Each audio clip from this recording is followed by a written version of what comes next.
कर लिया कॉपी। अब हम लोग पढ़ने वाले हैं अपवर्तन। प्रकाश का अपवर्तन क्या होता है? जब प्रकाश एक माध्यम से दूसरे माध्यम में चलती है और किसी अपवर्तक पृष्ठ पे, अब वहां पे परावर्तक पृष्ठ यूज कर रहे थे, यहाँ पे अपवर्तक पृष्ठ। अपवर्तक पृष्ठ क्या होगा? माध्यमों को अलग करने वाला पृष्ठ होगा। हम जानते हैं प्रकाश क्या सरल रेखा में चलता है, इसको ऐसे जाना चाहिए था, लेकिन ये ऐसे नहीं जाएगा। या तो ऐसे प्रकाश किरण मुड़ जाएगी या तो ऐसे मुड़ जाएगी। अभी हम देख लेंगे कैसे मुड़ेगी, जब सघन और व्हीलर का कॉन्सेप्ट हम लोग पढ़ लेंगे। यहाँ पे सीधा सीधा अपवर्तन क्या है? प्रकाश किरण का अपने मार्ग से विचलित होना प्रकाश का अपवर्तन कहलाता है। बात समझ में आई? अब देखो, अभिलंब और आपतित प्रकाश किरण के बीच का कोण आपतन कोण, और अभिलंब यह है अभिलंब और यह है परावर्तित किरण के बीच का कोण परावर्तन कोण, सॉरी अपवर्तन कोण। या फिर अगर इसको हम मानेंगे तो ये वाला कोण हो जाएगा अपवर्तन कोण। ये डायग्राम बना लो, ये है आपतित किरण, ये है अपवर्तित किरण, ठीक है, ये है अभिलंब। अभी हम नियम भी आगे पढ़ेंगे, कॉपी कर लो जल्दी से।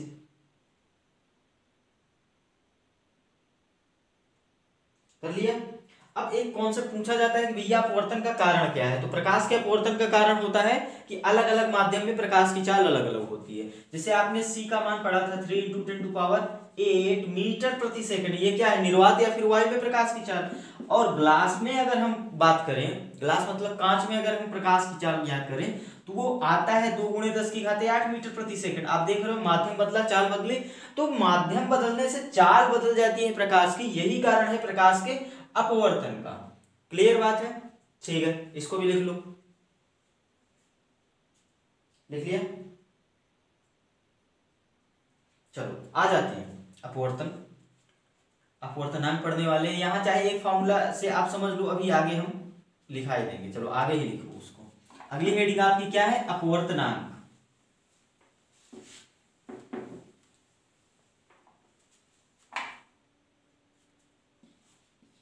अब देखना यहाँ पे अपवर्तनांक, थोड़ा शब्द समझने की कोशिश करना। अपवर्तनांक को ही वो निरपेक्ष अपवर्तनांक भी बोल सकता है। अपवर्तनांक बोले या निरपेक्ष अपवर्तनांक बोले एक ही बात है। इसका फॉर्मूला क्या होता है? n = c/v। c क्या है? प्रकाश की चाल। v क्या है? उस माध्यम में प्रकाश की चाल जिस माध्यम का अपवर्तनांक क्या है? n। बात समझ में आई? तो अब यहां से यदि आप अपवर्तनांक या निरपेक्ष अपवर्तनांक की परिभाषा बताओ तो क्या होगी कि किसी माध्यम का जो अपवर्तनांक है या निरपेक्ष अपवर्तनांक है वो निर्वात में प्रकाश की चाल और उसी माध्यम में प्रकाश की चाल का अनुपात होता है। क्लियर है? अब एक चीज ये बताओ, ये भी चाल है, ये भी चाल है, ऊपर नीचे चाल चाल बराबर है, तो ये विमाहीन होता है, मात्रक विहीन ही होता है। इतना बात समझ में आ गई आपको? तो ये फॉर्मूला आप लिख लो। अब यहीं से हम वो भी बता सकते हैं, देखो यहां से आप एक चीज बता सकते हो ना, n व्युत्क्रमानुपाती 1/v, v के व्युत्क्रमानुपाती है, मतलब देखो ये c तो फिक्स है ना 3 × 10⁸। अब अगर ये फिक्स है तो हम बोल देंगे n व्युत्क्रमानुपाती v, मतलब क्या है? n बढ़ेगा तो ये घटेगा, n घटेगा तो ये बढ़ेगा, ये बढ़ेगा तो ये घटेगा, व्युत्क्रमानुपाती हो गया ना। अब देखना आप, यही कारण है अभी हमने पीछे बताया कि जब चाल बदल जाती है तो होता है अपवर्तन। अब आप चाल बदलेगी कैसे, घटेगी या बढ़ेगी, वो निर्भर करेगा अपवर्तनांक पे। यदि अपवर्तनांक बढ़ रहा है, बढ़ने का मतलब आप ऐसे माध्यम से ऐसे माध्यम में जा रहे हो जहां अपवर्तनांक बढ़ रहा है, अभी वो आगे देख लेंगे, है ना। तो वहां पे अपवर्तनांक बढ़ रहा है तो चाल घट जाएगी। जैसे यहाँ पर देखो आप, कांच सॉरी निर्वात या वायु के लिए अपवर्तनांक 1 मानते हैं और कांच के लिए 3.2 मतलब 1/5 कितना होता है? 3/2 मानते हैं। तो अब देखो ये 3/2 और 1.5 होता है। अब देखो 1.5 तो बड़ा है ना, कांच के लिए अगर अपवर्तनांक की बात करें हम लोग तो 1.5 होता है जो कि बड़ा होता है। अब 1.5 बड़ा है 1 से, इसका मतलब क्या है कि अपवर्तनांक बढ़ गया तो प्रकाश की चाल घट जाएगी। वही तो कांच में प्रकाश की चाल कितनी थी? 2 × 10⁸। और निर्वात या फिर वायु की बात करें तो 3 × 10⁸। बात समझ में आ रही है? देखो जैसे ही अपवर्तनांक बढ़ा चाल घट गई। बात समझ में आई? यही कारण है प्रकाश के अपवर्तन का। तो आप अपवर्तनांक लिख लोगे, अपवर्तनांक बोले या फिर बोले निरपेक्ष अपवर्तनांक, एक ही बात है।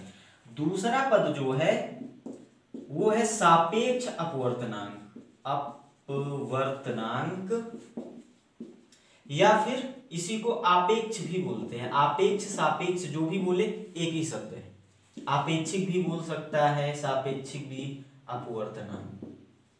तो अब देखो आपको नाम से ही लग रहा होगा क्या ये सापेक्ष है, मतलब किसी दूसरे की तुलना में बात कर रहा है, तो इसको हम बोलेंगे N12 को लिखेंगे, N12 को बोला जाएगा पहले माध्यम के सापेक्ष दूसरे माध्यम का अपवर्तनांक, या इसी को ऐसे भी लिखते हैं, पहले माध्यम के सापेक्ष दूसरे माध्यम का अपवर्तनांक।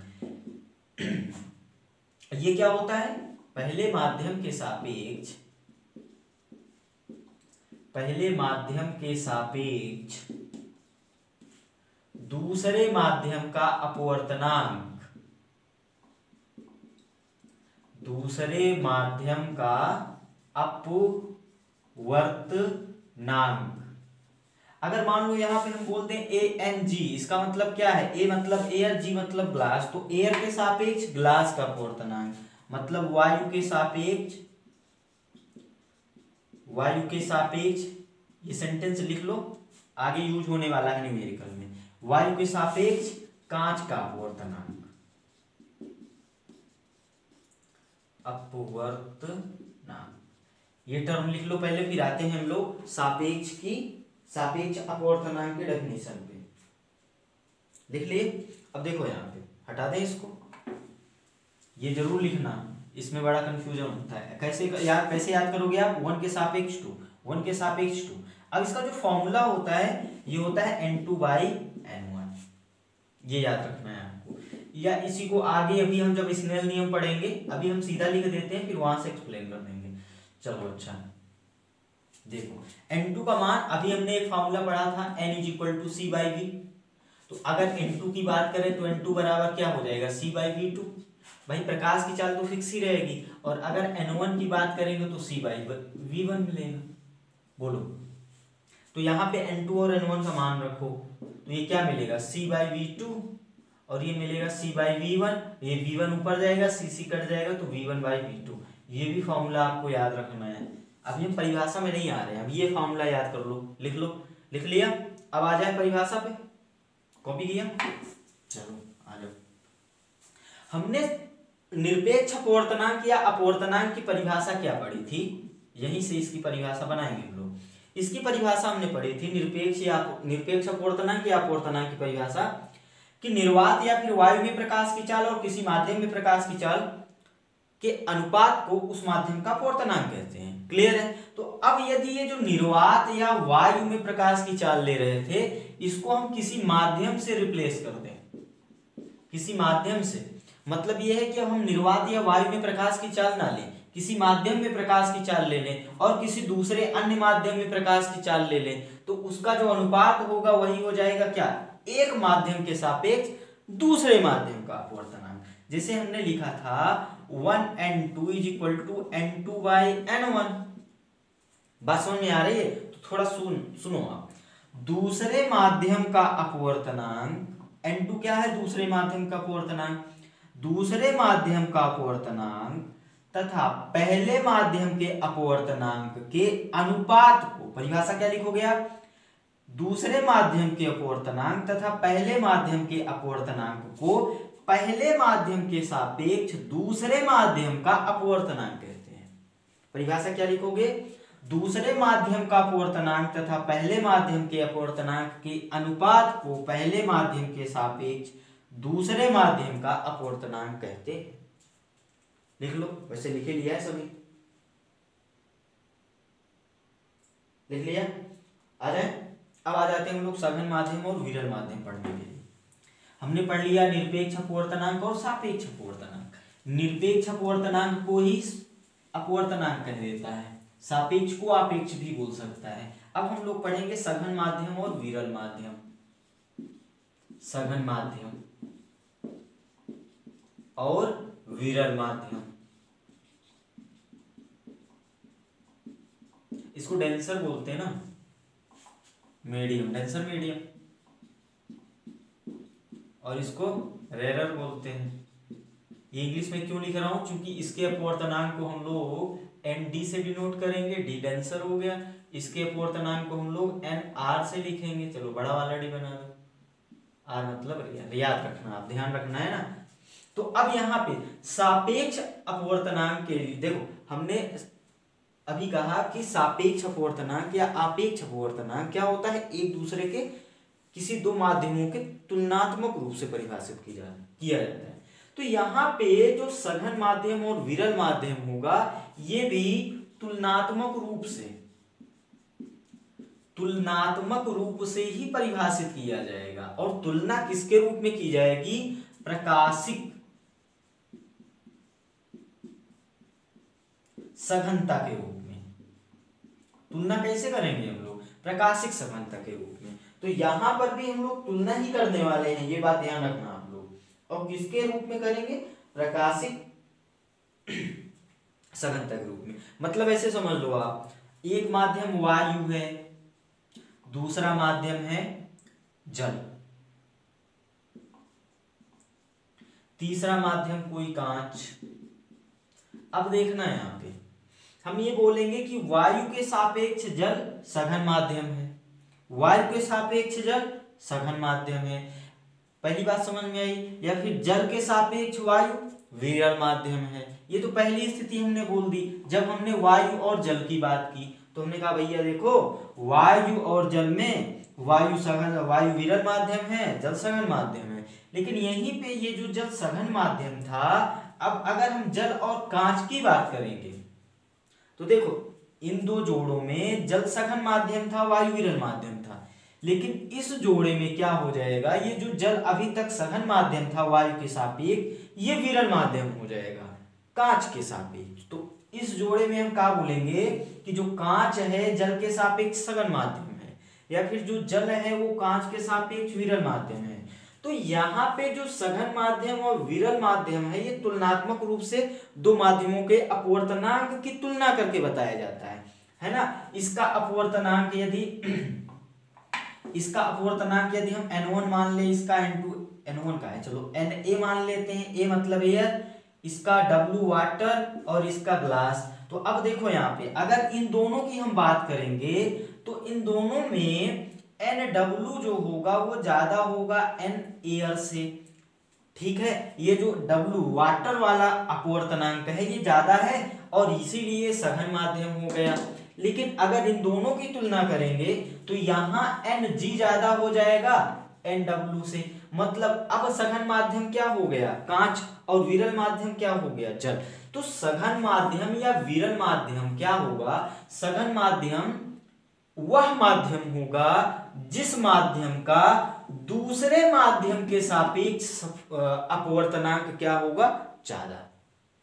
परिभाषा कैसे लिखोगे, यही जो मैं बोला हूं यही से सुनना। सघन माध्यम वो माध्यम होगा जिसका अपवर्तनांक किसी अन्य माध्यम की तुलना में ज्यादा होगा। क्लियर है। इसी प्रकार विरल माध्यम कैसा होगा, विरल माध्यम वो माध्यम होगा जिसका अपवर्तनांक किसी अन्य माध्यम की तुलना में क्या होगा, कम, तो हो जाएगा विरल माध्यम। इतनी बात समझ में आ रही है। अब इसके आगे अगर हम बात करें तो सघन माध्यम में एक कंडीशन ये भी याद करो कि सघन माध्यम में प्रकाश किरण अभिलंब की ओर मुड़ जाती है जब विरल से सघन चलती है, और वही उल्टा क्या है कि अगर विरल में आ रही है, सघन से विरल में आ रही है तो अभिलंब से दूर हटती है। वो हम लोग अगली हेडिंग में पढ़ लेंगे। तो ये सब बात समझ में आई यार। सघन माध्यम या विरल माध्यम क्या होता है, ये तुलनात्मक रूप से परिभाषित किए जाते हैं। कोई भी एक माध्यम किसी दूसरे माध्यम के सापेक्ष सघन भी हो सकता है, वहीं पर कोई दूसरा माध्यम ले लेंगे, माध्यम बदल जाएगा तो वो विरल भी हो सकता है। बात समझ में आ गई आपको, कॉपी कर लो ये।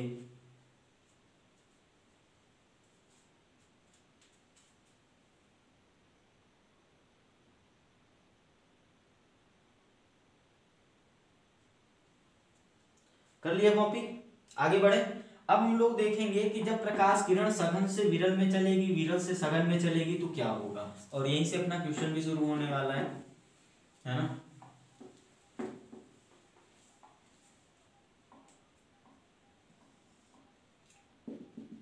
और अपवर्तन के नियम भी देख लेंगे हम यहीं पे। मान लो प्रकाश किरण यहां से चली और इस माध्यम को हम लोग N1 माना है इस माध्यम को, और इस माध्यम को हम लोग N2 मान रहे हैं और कह रहे हैं कि जो N1 है वो लेस है N2 से, N2 बड़ा है, N2 बड़ा है N1 से, मतलब ये हो गया सघन। तो अब जब प्रकाश किरण, अब देखो ये सघन हो गया तो ये ऑटोमेटिक विरल हो गया, तो जब प्रकाश किरण विरल से सघन में जाएगी तो वो, अब देखो यहाँ पे जाना चाहिए था इसको ऐसे, तो ये होगी अभिलंब की ओर, अभिलंब की ओर झुक जाएगी। बात समझ में आई? क्लियर है? डायग्राम बना लो। बना लिया, ये है आपतित किरण, ये है अपवर्तित किरण, ये N2 था, N2 बड़ा है, कर लिया, कॉपी कर लिया, फास्ट ही तो चलना है आपको पता ही है। अब हमने कंडीशन बदल दी, N1 को बड़ा कर दिया, मतलब ये हो गया सघन और ये हो गया विरल। बोलो, तो जब प्रकाश किरण सघन से विरल में जाती है, बड़ा कर दिए ये सघन हो गया, सघन से विरल में जाती है, विरल में जाती है तो अभिलंब से दूर हटती है। देखो ये है अभिलंब अपना, तो इससे दूर हटेगी, इस वाले भाग से जाएगी। बात समझ में आ रही है? कर लो कॉपी, डायग्राम बना लो जल्दी से। आगे चले, अपवर्तन के नियम भी लिख लेते हैं, फिर क्वेश्चन करते हैं। अपवर्तन का पहला नियम क्या कहता है? आपतित किरण, अपवर्तित किरण और आपतन बिंदु पर खींचा गया अभिलंब तीनों एक ही तल में होते हैं। प्रथम नियम क्या कहता है? आपतित किरण, आपतित किरण, अपवर्तित किरण, वहां पे परावर्तित था, यहां पे अपवर्तित किरण, तथा आपतन बिंदु पर खींचा गया अभिलंब तीनों एक ही तल में होते हैं। दूसरा नियम क्या कहता है?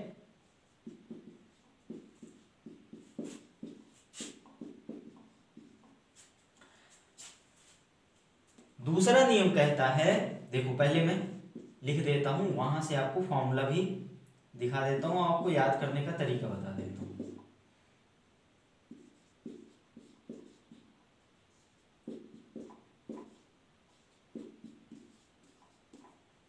देखो दूसरा नियम क्या कहता है? आपतन कोण की ज्या, ज्या हिंदी में ज्या बोलते हैं साइन को, तो आपतन कोण की ज्या और अपवर्तन कोण की ज्या का अनुपात नियत होता है, नियत होता है, निश्चित होता है, नियतांक होता है, नियतांक होता है, नियत होता है। और ये नियतांक होता क्या है? पहले माध्यम के सापेक्ष दूसरे माध्यम का अपवर्तनांक। तो दूसरा नियम क्या कहता है? आपतन कोण की ज्या और अपवर्तन कोण की ज्या का अनुपात, बटा मतलब अनुपात, एक नियत राशि होती है जो कि पहले माध्यम के सापेक्ष दूसरे माध्यम का अपवर्तनांक होती है। क्लियर? ये फार्मूला भी पीछे हमने लिखा है, इसी को आपने क्या लिखा था? V1/V2, ये नोट कर लो। कर लिया नोट? और ये जो दूसरा नियम है इसी को हम लोग बोलते हैं स्नेल नियम, स्नेल का नियम, दूसरे नियम को ही स्नेल का नियम बोलते हैं। कॉपी कर लिए? अब कुछ क्वेश्चंस कर लेते हैं।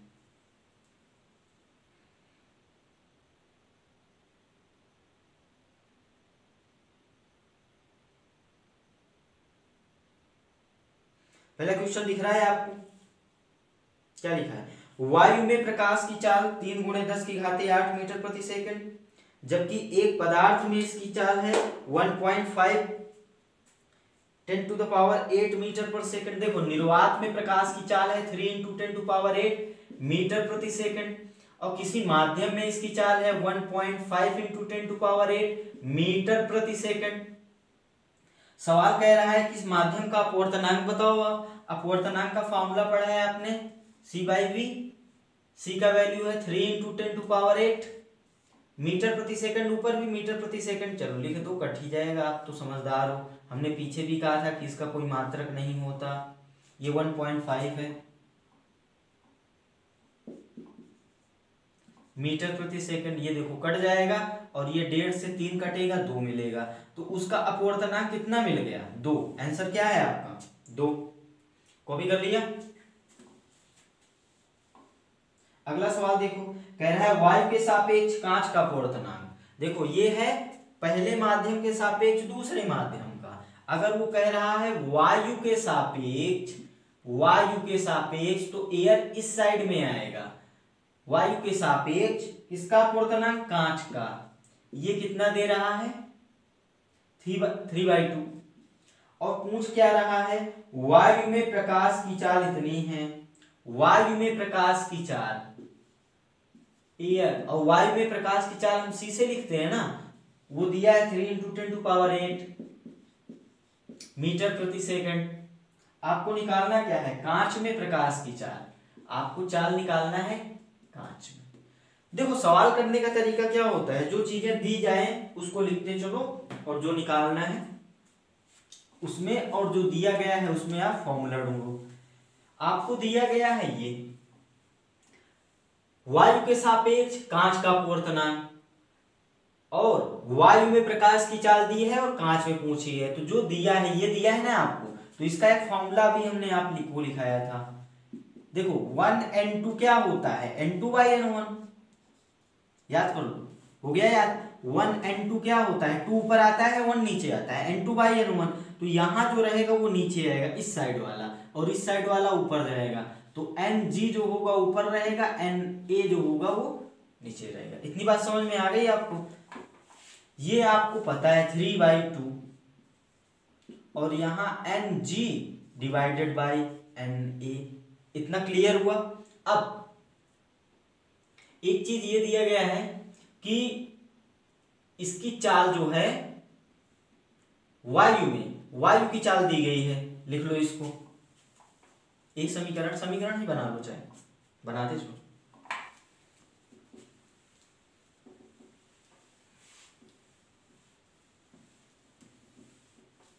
आपको क्या दिया गया है? सी दिया गया है। सी बोलो या फिर VA बोलो, जो हमने लिखा था एयर में, इतना है। अब देखो यहां पे आप ये जानते हो कि आपको निकालना क्या था? प्रकाश की चाल ग्लास में, तो जो अपवर्तनांक होता है n = c/v होता है। अगर ये यहां ग्लास कर दोगे तो यहां भी ग्लास हो जाएगा, क्योंकि ये n उसी माध्यम का अपवर्तनांक होता है जिस माध्यम में आप प्रकाश की चाल लिख रहे हो। इतनी बात समझ में आई? तो अगर यहां से Ng निकालोगे तो वो मिलेगा C डिवाइडेड बाई Vg। यही तो निकालना है अपने को, ठीक है। और आप ये जानते भी हो कि यहाँ जो Na होता है वायु का अपवर्तनांक होता है, वायु का या निर्वात का, वो 1 होता है, तो बराबर Ng हो जाएगा।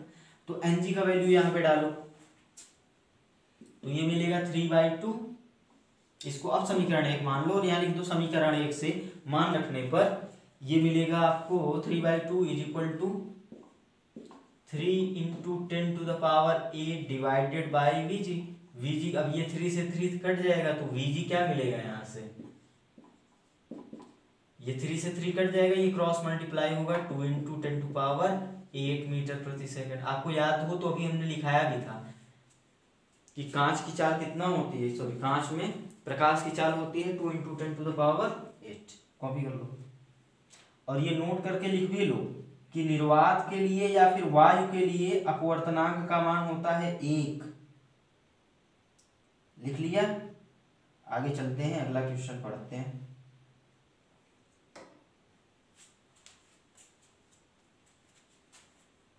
चलो अगला क्वेश्चन पढ़ लो।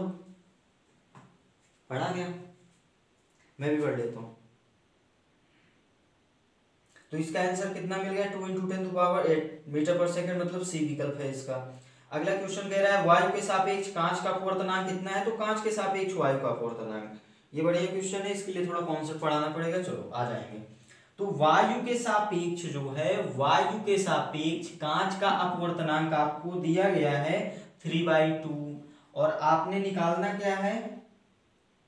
कांच के सापेक्ष वायु, ग्लास के सापेक्ष एयर का अपवर्तनांक आपको निकालना है। आ जाते हैं, ठीक है।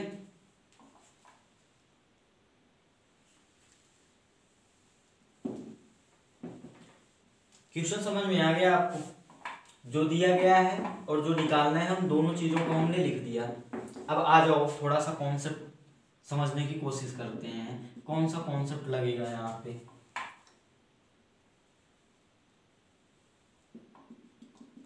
ये है अपनी आपतित किरण, है ना, और ये मान लो अपवर्तित किरण। अभी अपने को लेना देना नहीं है यार कि अभिलंब से दूर जाएगी या विलंब के पास जाएगी, ठीक है। ये है अपना I और ये है अपना R। इतनी बात समझ में आ रही है। अगर इसको हम N1 मान लें तो ये हो जाएगा N2। इतना क्लियर है। तो यहां पर अगर हम स्नेल नियम लगाएं तो N1 sin I is equal to N2 sin R, मतलब sin I बटा sine R is equal to N2 by N1। बोलो, ये तो स्नेल नियम है। इतना क्लियर है। अब थोड़ा सोचो और सोचना, और मेरे को ये बताओ आप कि यदि इन प्रकाश किरणों को पलट दें, पलटने का मतलब क्या है कि यदि इस वाली प्रकाश किरण को हम आपतित प्रकाश किरण मान लें तो ये परावर्तित हो जाएगी। भाई देखो, अगर ये अभिलंब से हम इसको पास में लाए ना, ऐसे जाना चाहिए था, अभिलंब से पास में लाए, मतलब ये सघन माध्यम है। तो अब देखो, विरल से सघन माध्यम में प्रकाश किरण चली, विरल से सघन में, यहाँ लिख भी देते हैं, चलो, विरल से सघन में चली, मतलब N2 क्या है, बड़ा है। अब अगर विरल से सघन में जा रही है, विलंब की ओर झुकी है, तो अब ये कंडीशन हमने लिख दिया। अब थोड़ा सोचो, अगर हम इस प्रकाश किरण को आपतित मान ले तो ये अपवर्तित हो जाएगी, ये हो जाएगा सघन, सघन से विरल जा रही है, ये अभिलंब से दूर हट गई। बात समझ में आ रही है। तो हमने किया क्या, अब हम इस वाली प्रकाश किरण को आपतित मान रहे हैं, इस वाली को अपवर्तित मान रहे हैं। तो यहां अगर स्नेल नियम लगा देंगे तो इस वाले के लिए आपतन कोण क्या हो जाएगा, R, और इसका अपवर्तनांक क्या हो जाएगा, N2। बात समझ में आ रही है।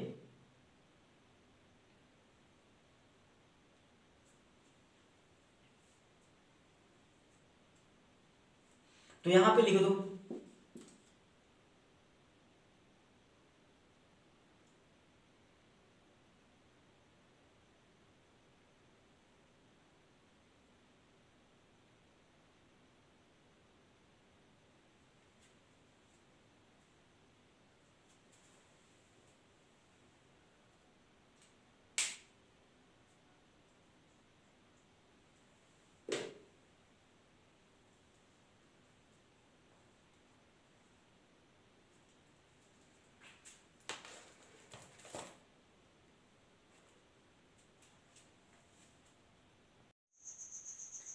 चलो अगला क्वेश्चन लिखते हैं। क्वेश्चन क्या कह रहा है कि वायु के सापेक्ष कांच का अपवर्तनांक 3/2 है। वायु के सापेक्ष, एयर के सापेक्ष ग्लास, कांच का अपवर्तनांक कितना है, 3/2। तो कांच के सापेक्ष वायु का अपवर्तनांक, कांच के सापेक्ष वायु का अपवर्तनांक क्या होगा, ये है अपना सवाल। बात क्लियर है। तो इसके लिए फॉर्मूला होता है कि ANG is equal to 1/GNA, या फिर 1N2 is equal to 1/2 2N1। मतलब ये है कि अगर एक के सापेक्ष दूसरे का अपवर्तनांक, एक के सापेक्ष दूसरे का अपवर्तनांक बराबर दूसरे के सापेक्ष पहले का अपवर्तनांक, 1N2 क्या है, पहले पढ़ा आपने, एक के सापेक्ष दूसरे का, पहले के सापेक्ष दूसरे का, ये बराबर होता है दूसरे के सापेक्ष पहले का अपवर्तनांक। ये फॉर्मूला है, याद रखना है। इसका डेरिवेशन चलो जल्दी से कर देते हैं 1 मिनट में। अब ये हम जानते हैं कि ये है आपतित किरण, ये है अपवर्तित किरण। इस माध्यम का अपवर्तनांक हमने N1 माना, इसका अपवर्तनांक हमने N2 माना। बात समझ में आ रही है। तो यहां पर एक फार्मूला तो हम लगा सकते हैं, sine I is equal to sine R is equal to 1N2। ये है आपतन कोण, ये है अपवर्तन कोण। स्नेल नियम या फिर अपवर्तन का दूसरा नियम क्या कहता है, आपतन कोण की जा अपवर्तन कोण की जा का अनुपात पहले माध्यम के सापेक्ष दूसरे माध्यम का अपवर्तनांक होता है। यह है आपतन कोण, यह है अपवर्तन कोण। अब थोड़ा सोचो आप, अब क्या करते हैं हम, यदि इस वाली प्रकाश किरण को मान ले आपतित, इस वाली को आपतित मान लें और इसको मान लें अपवर्तित, इसको यदि आपतित मान ले, इसको अपवर्तित मान ले, तो ये हो जाएगा आपतन कोण, ये हो जाएगा अपवर्तन कोण। तो अगर हम अब इस नई स्थिति के लिए फिर से स्नेल नियम लगाएं, पहली स्थिति क्या थी हमने इसको आपतित किरण माना, इसको अपवर्तित किरण माना, तो ये है आपतन कोण, ये है अपवर्तन कोण। यहाँ से स्नेल नियम ये लिखा।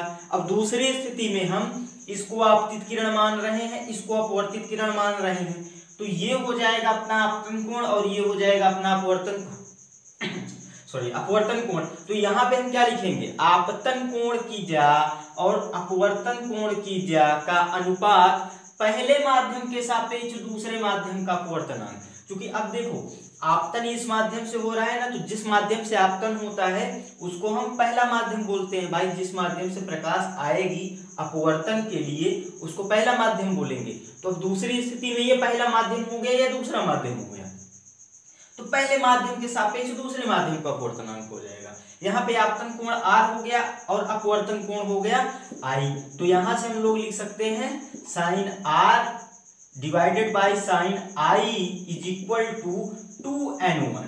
2n1 क्यों लिखा, अब ये हो गया पहला, ये हो गया दूसरा, मतलब इसके सापेक्ष इसका अपवर्तनांक, इसके सापेक्ष इसका, तो 2 के सापेक्ष 1 का, यही तो लिखेंगे। ये क्या है, 2 के सापेक्ष 1 का अपवर्तनांक, 2 के सापेक्ष 1 का अपवर्तनांक। अब क्या करो, दोनों को मल्टीप्लाई कर दो, समीकरण 1 और 2 का गुणा कर दो, तो ये मिला अपने को sine I divided by sine R into LHS में LHS का गुणा करेंगे, RHS में RHS का गुणा, तो मिलेगा अपने को कुछ ऐसा, ये मिलेगा 1n2 इंटू 2n1। अब देखो ये R ये कट जाएगा, sine R sine R, sine I sine I। तो यहां से हम लोग क्या लिखेंगे, ये फॉर्मूला लिख लेना, अभी फिर से हम लिख देंगे, लिख लो, बार बार क्यों लिखेंगे, है ना। उसके आगे लिखते हैं यहाँ पे, क्वेश्चन अपना ध्यान रखना, 3/2 दिया है ANG। अब वहां से हम लोग ये 1 हो जाएगा, तो अपने को मिलेगा 1n2 into 2n1 is equal to 1। तो यहाँ से 1n2 निकाल लो, इतना मिल जाएगा। या फिर आप 2n2 निकालना चाहो तो क्या मिलेगा, 1n2 मिल जाएगा। बात समझ में आ रही है, ये 2 1 होगा तो ये 1 2 हो जाएगा। ये दूसरे के सापेक्ष पहला, ये पहले के सापेक्ष दूसरा। जो पहले लिखा होता है उसी के सापेक्ष निकालते हैं बाद वाले का, इसके सापेक्ष इसका, इसके सापेक्ष इसका, इसके सापेक्ष इसका, इसके सापेक्ष इसका। बात समझ में आई। इसको कॉपी कर लो, फिर अपने सवाल पे आ जाते हैं। अपना सवाल क्या कह रहा है, जो ANG दिया है एयर के सापेक्ष ग्लास का जो अपवर्तनांक दिया है 3/2 दिया है। अब वो ग्लास के सापेक्ष एयर का निकालना है, तो ये फॉर्मूला लगा दो। अब आपको दिया क्या है, ANG इज इक्वल टू 3/2, तो आपको निकालना क्या है, GNA। इसका फॉर्मूला क्या मिलता है, अब देखो जैसे 1 2 2 1 तो 1 2 1 2 तो 2 1, तो अभी GA AG GA तो ये AG हो जाएगा, ये GA है तो ये AG हो जाएगा। बात समझ में आ रही है, वैल्यू रख दो। ये 3/2 है, ये 2 ऊपर जाएगा तो 2/3 हो जाएगा। यही अपना आंसर है, कॉपी कर लो।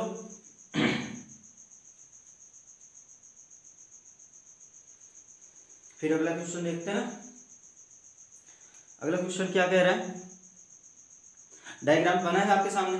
कह रहा है कि चित्र में दिए गए आंकड़ों के अपवर्तनांक A म्यू L निकालना है। N को म्यू से भी लिखता है, अपवर्तनांक म्यू मतलब अपवर्तनांक ही है, अपवर्तनांक को N बोलो म्यू बोलो एक ही बात है ना। अभी ये म्यू मैंने बनाया है, ये आप समझ लो तो अच्छा, ये म्यू है ऐसे, ठीक है। अब देखो डायग्राम बना लेते हैं हम भी।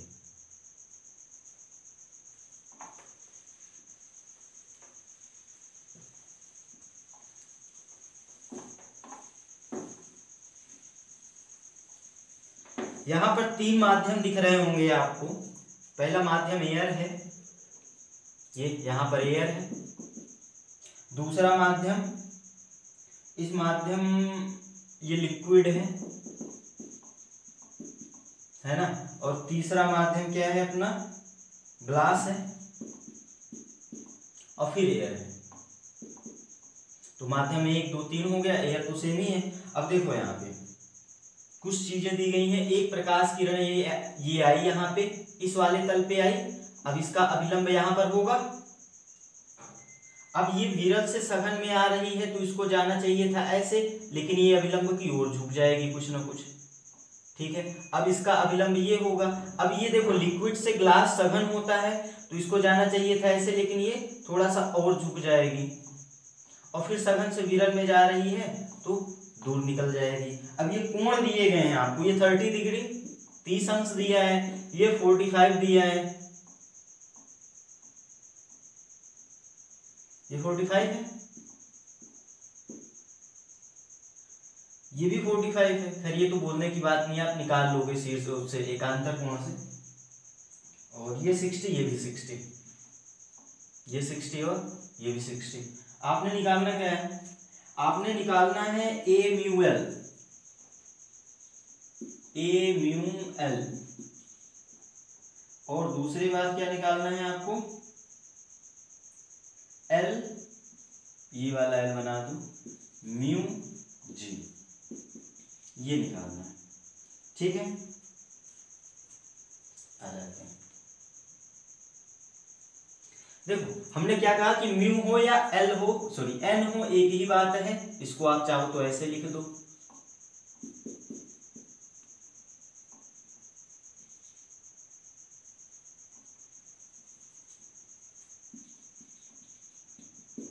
ये आपको निकालना है, ठीक है। इसका मतलब समझ रहे हो आप, एयर वायु के सापेक्ष लिक्विड द्रव का अपवर्तनांक, और ये क्या है, द्रव के सापेक्ष ग्लास का अपवर्तनांक। बात समझ में आ रही है आपको, ये चीजें पता चल गई क्या क्या निकालना है। अब इसे हम हटा देते हैं और देखो अभी स्नेल नियम लगाएंगे। यहाँ पे अपने को ढूंढना पड़ेगा आपतन कोण और यहाँ का ढूंढना पड़ेगा अपवर्तन कोण। तो देखो ये कंफ्यूजन के लिए 30 दिया है, आप ये इसको आपतन कोण मत बना देना। आपतन का कोण क्या होता है, अभिलंब और आपतित किरण के बीच का कोण। ये है अभिलंब, ये है वो आपतन कोण।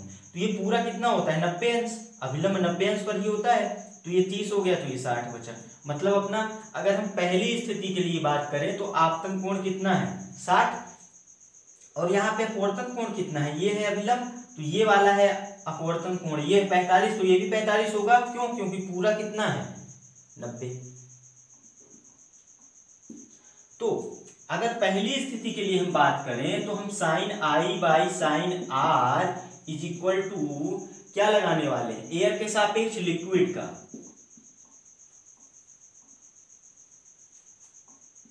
ये फॉर्मूला लगाने वाले हैं। अब देखो यहाँ पे आई का वैल्यू कितना है, 60 डिग्री, और आर का वैल्यू कितना है, 45 डिग्री।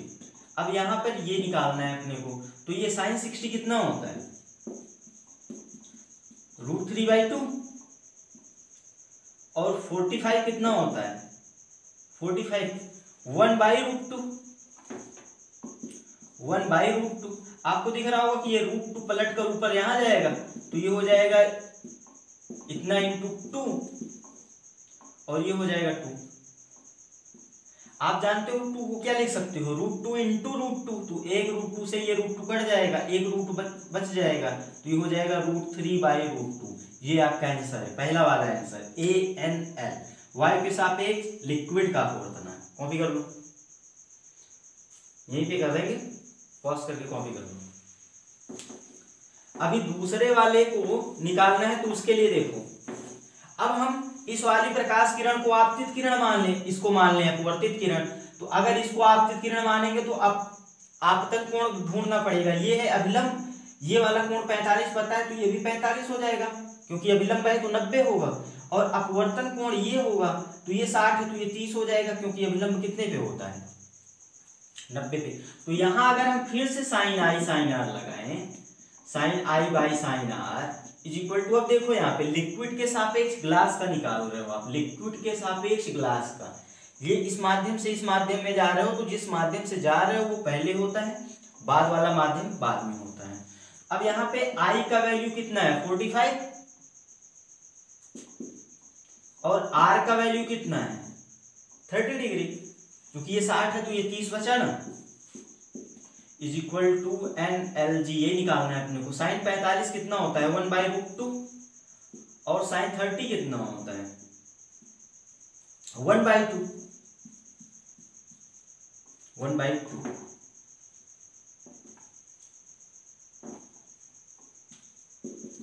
ये हो गया ना। अब देखो ये 2 पलट कर ऊपर जाएगा तो ये 2 गया ऊपर डिवाइडेड बाय √2। अब हम ये जानते हैं 2 को क्या लिख सकते हैं, √2 इंटू √2 और एक √2 नीचे, ये हो गया ln(g). तो यहां से ln(g) कितना मिलेगा अपने को, एक √2 कैंसिल हो जाएगा, √2। ये अपना आंसर है। कर लो कॉपी, फिर चलते हैं अगले क्वेश्चन में।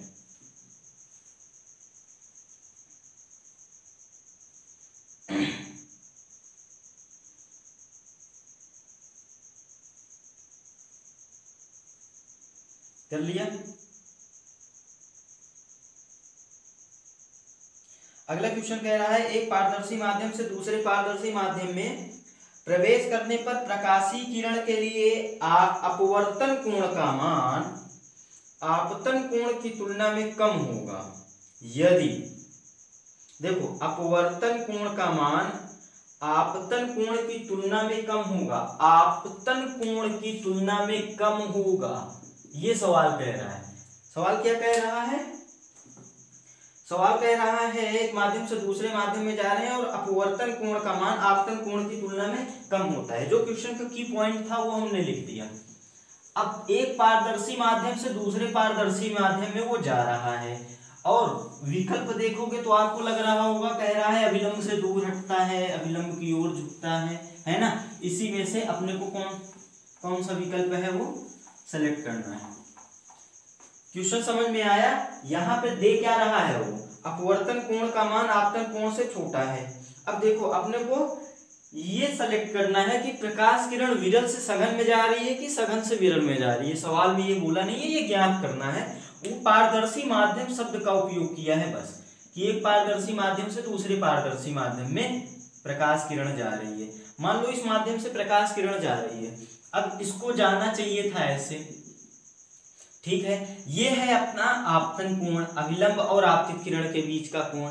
अब देखो यहाँ पर r छोटा होना चाहिए, अपवर्तन कोण छोटा होना चाहिए। अब देखो अगर प्रकाश किरण सीधा जाए, प्रकाश किरण ऐसे ही जाती तो ये होता r, और अगर ये r होता, ये प्रकाश किरण होती ना अपवर्तित, और ये अभिलंब होता तो ये कोण r होता।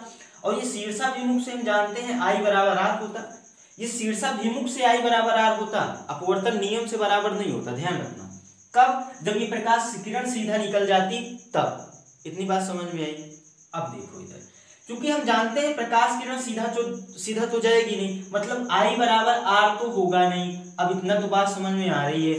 अब प्रकाश किरण या तो इधर जाएगी या तो इधर जाएगी, मतलब या तो अभिलंब की ओर झुकेगी, अभिलंब तो अपना ये है ना, या तो अभिलंब की ओर झुकेगी या तो अभिलंब से दूर जाएगी। ये अभिलंब से दूर गई, ये अभिलंब की ओर झुकी। अब सोचो ये वाला पूरा कोण r होता कब, जब सीधी जाती। ये दो कोण मिले हैं, एक कोण ये मिले हैं, एक कोण ये मिला अपने को और एक कोण ये मिला है, ये दो कोण मिलेगा ना। चलो ये I इसको लिख सकते हैं कि नहीं, इस वाले कोण को। शीर्षाभिमुख के कॉन्सेप्ट से थोड़ा समझना, ये सीधी रेखा है तो अगर ये I है तो ये पूरा I होगा। यहां से ये वाली रेखा, ये रेखा और अभिलंब के बीच का कोण, ये रेखा और अभिलंब के बीच का कोण I ही तो होगा शीर्षाभिमुख कॉन्सेप्ट से। दो रेखाएं एक दूसरे को इसे काट रही, ये I है तो ये भी I होगा, ये I है तो ये भी I होगा, ये पूरा वाला कोण, ये पूरा वाला कोण। इतना बात समझ में आ रहा है। अब सोचो ये वाला कोण जो है I से तो छोटा है, ये पूरा कोण इस वाले कोण से बड़ा है, मतलब ये वाला कोण छोटा है। यहीं पर अगर इस कोण की बात करें हम तो ये वाला इस वाले से क्या है, बड़ा है, मतलब I से बड़ा है ये वाला कोण और I से छोटा है ये वाला कोण। सवाल की कंडीशन कह रही कि भैया I से छोटा चाहिए तो I से छोटा यही तो मिलेगा। अब यहाँ पर आपको दो R मिल रहे थे, एक R1 मान लो, एक R2 मान लो। एक अपवर्तन की इस किरण के लिए अपवर्तन कोण R2 मिल रहा था, एक अपवर्तन की इस स्थिति के लिए अपवर्तन कोण R1 मिल रहा था, और ये है I कोण। कैसे पता, शीर्षाभिमुख से, क्योंकि ये I है तो ये भी I होगा। इतनी बात समझ में आई। अब सोचो कि ये जो हमको दिख रहा है यहाँ पे कि R1 तो बड़ा होगा I से, सॉरी R2 ये वाला कोण, R2 वाला कोण जो है, R2 वाला कोण I से बड़ा होगा, लेकिन R1 वाला कोण I से छोटा होगा। R1 R2 है तो दोनों अपवर्तन कोण, अपने को पता नहीं कि अभिलंब के पास जाएगी कि अभिलंब के दूर जाएगी, इसीलिए हम दो कोण ले लिए। अब यहां से हमको दिख रहा है कि ये वाला कोण I से छोटा है, और सवाल में कंडीशन क्या बोल रही कि भैया आपतन कोण से छोटा होना चाहिए अपवर्तन कोण, मतलब अपने लिए ये वाली स्थिति सही है। अपने लिए कौन सी स्थिति है? R1 वाली स्थिति सही है। R1 वाली स्थिति ये है, इसमें प्रकाश किरण क्या हो रही है? अभिलंब की ओर झुक रही है, अभिलंब के पास मुड़ रही है। तो विकल्प देख लो, जल्दी से देखो, विकल्प आपका बी सही हो जाएगा। अभिलंब की ओर झुक रही है ना, और ये क्या होगा? जब विरल से सघन में जाएगी तभी तो अभिलंब की ओर झुकेगी, तो विकल्प बी सही हो गया, विरल माध्यम से सघन माध्यम की ओर। अगला क्वेश्चन पढ़ो। एक पारदर्शी माध्यम से दूसरे पारदर्शी माध्यम में प्रवेश करने पर प्रकाश किरण के अपवर्तन कोण का मान आपतन कोण की तुलना में अधिक होना चाहिए। यही सवाल, लेकिन कंडीशन बदल दिया है। इस बार कह रहा है कि जो अपवर्तन कोण है, अब अगला सवाल कर रहे हैं हम लोग, इस बार क्या कह रहा है कि जो अपवर्तन कोण है वो आपतन कोण की तुलना में अधिक होना चाहिए। तो अब बताओ, आप सघन से विरल जाएगी, विरल से सघन जाएगी, अभिलंब की ओर झुकेगी, अभिलंब से दूर हटेगी, तो सेम वही काम करेंगे हम लोग। हमको नहीं पता है कि अभिलंब की ओर मुड़ेगी या अभिलंब से दूर, लेकिन ये जरूर पता है कि दो ही स्थिति मिलेगी, या तो अभिलंब की ओर झुकेगी या तो अभिलंब से दूर जाएगी। इतनी बात समझ में आई? वही काम करेंगे। ये I हो गया, ये R1 हो गया, ये R2 हो गया। अभी देखो इस डायग्राम से आपको लग रहा होगा कि R2 I से बड़ा है और R1 से छोटा है, R1 छोटा है I से, लेकिन ये R1 और R2 दोनों हैं अपवर्तन कोण, लेकिन अपने को कौन सा अपवर्तन कोण चाहिए? I से बड़ा वाला अपवर्तन कोण चाहिए। तो I से बड़ा वाला अपवर्तन कोण क्या है? R2। मतलब इस बार कौन सा विकल्प सही हो गया? कौन सा कोण सही हो गया अपने लिए? ये वाली स्थिति अपने लिए सही हो गई।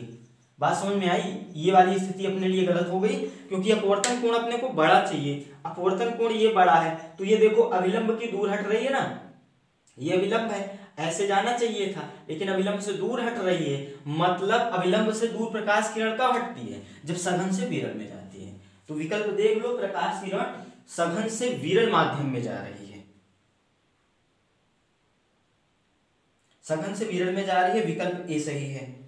अगला क्वेश्चन, स्नेल का अपवर्तन का नियम लिखो। पीछे हमने बताया है जो अपवर्तन का दूसरा नियम है वही स्नेल का नियम है, मतलब sin I by sin R is equal to 1n2, पहले माध्यम के सापेक्ष दूसरे माध्यम का अपवर्तनांक, और यह नियत होता है। मैं एक बार बोल देता हूं, आप डेफिनेशन लिख लेना कि किन्हीं दो माध्यमों के लिए आपतन कोण और अपवर्तन कोण की ज्या का अनुपात, आपतन कोण और अपवर्तन कोण की ज्या का अनुपात नियतांक होता है। आपतन कोण और अपवर्तन कोण की ज्या का अनुपात नियतांक होता है, और ये जो नियतांक है वो पहले माध्यम के सापेक्ष दूसरे माध्यम का अपवर्तनांक होता है। इसी को वह कहते हैं हम लोग क्या? स्नेल नियम, या फिर अपवर्तन का दूसरा नियम। ठीक है, किरण आरेख बनाना हो तो बना देना, जो पहले हम लोग बना चुके हैं। अब अगला क्वेश्चन दिख रहा होगा आपको कि पूर्ण आंतरिक परावर्तन के लिए आप शर्त बताओ। तो आ जाओ हम लोग पढ़ लेते हैं पूर्ण आंतरिक परावर्तन। पूर्ण आंतरिक परावर्तन पढ़ लेते हैं।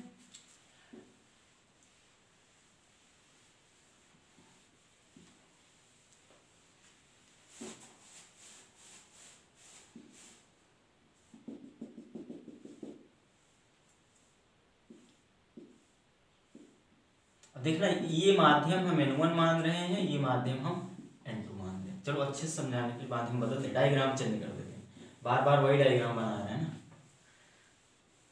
डायग्राम में भी थोड़ा सा वेरिएशन है इन लोग। ऊपर वाला माध्यम हमने N2 ले लिया और इधर वाला माध्यम N1 ले लिया, और हमने स्पेशली बोल भी दिया कि जो N2 है वो N1 से बड़ा है। N2 यदि N1 से बड़ा है तो ये वाला हो गया सघन माध्यम, ये हो गया विरल माध्यम। बात सही है? अब देखो, ये अभिलंब होगा, ये प्रकाश किरण हम भेज दिए, ठीक है, भेज दी। आते हैं, अब देखो ये विरल है, ये सघन है, हमने बोल दिया ये सघन है क्योंकि N2 बड़ा है, तो तो ये विरल से सघन में जब प्रकाश किरण जाती है तो अभिलंब की ओर झुकती है, पता है आपको। अब थोड़ा सोचो, ये है I और ये है R।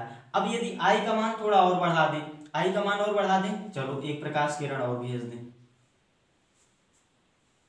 ये था I1, इसके रिस्पेक्ट में अपने को मिला R1, इस आपतन कोण के लिए ये अपवर्तन कोण मिला।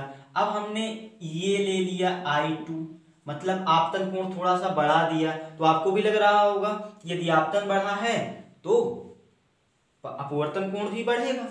तो अब यहां से प्रकाश किरण जो है थोड़ा और समीप होगी।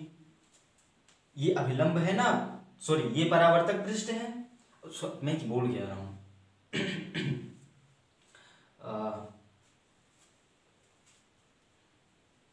थोड़ी सी मिस्टेक कर रहा हूं, है ना, मिस्टेक।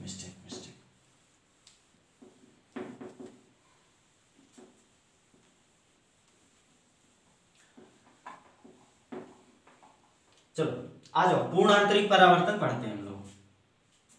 क्या पढ़ते हैं? ये सीधी रेखा, पूर्ण आंतरिक परावर्तन। ये एक N2 माध्यम है, ये एक N1 माध्यम है और N1 बड़ा है N2 से। ये वाला माध्यम सघन माध्यम है और प्रकाश किरण जा रही है इस माध्यम से, सघन से विरल में जा रही है। क्योंकि ये वाला माध्यम बड़ा है, बड़ा होने का मतलब इसका अपवर्तनांक बड़ा है, तो ये हो गया सघन। अब हम जानते हैं कि यदि प्रकाश किरण सघन से विरल में जाती है तो अभिलंब से दूर हटती है। देखो प्रकाश किरण को ऐसा जाना चाहिए था, लेकिन ये अभिलंब से दूर हटेगी, हटी दूर। अब थोड़ा सा आपतन कोण और बढ़ा देते हैं, चलो ये बढ़ा दिया। ये आपतित किरण थी तो ये थी अपवर्तित किरण, ये हो गई यदि आपतित किरण। तो अब देखो अपवर्तित किरण और झुकेगी और अभिलंब से दूर जाएगी, मतलब ये यहां जाएगी, ठीक है। अब एक प्रकाश किरण और ले लो आप, तीसरी आपतित किरण ले लो। तो जब तीसरी आपतित किरण लेंगे तो ये और प्रकाश किरण झुकेगी। इतनी बात समझ में आ रही होगी आपको। अब ऐसा आप समझ रहे होगे कि ये आपतन कोण जैसे जैसे जैसे जैसे बढ़ाएंगे ये अपवर्तित किरण इस साइड में आती जाएगी, आपतित किरण इस ओर बढ़ाते जाएंगे, आपतन कोण इस ओर बढ़ाते जाएंगे तो अपवर्तित किरण इस ओर आती जाएगी। अब एक ऐसी स्थिति भी तो मिल सकती है, एक ऐसी स्थिति मिल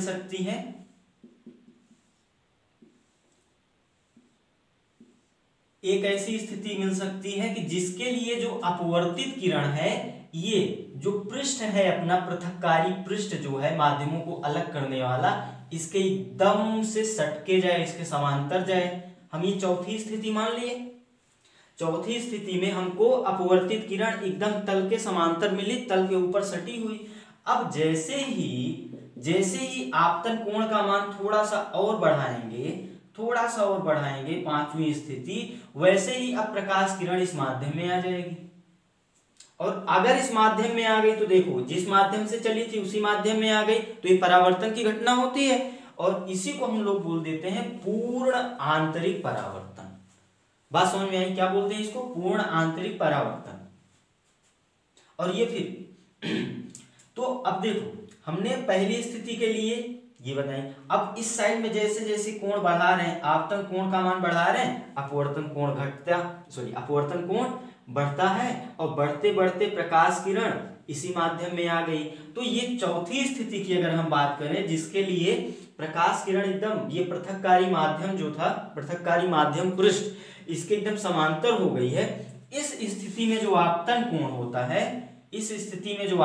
होता है, उसको बोलते हैं हम लोग क्रांतिक कोण।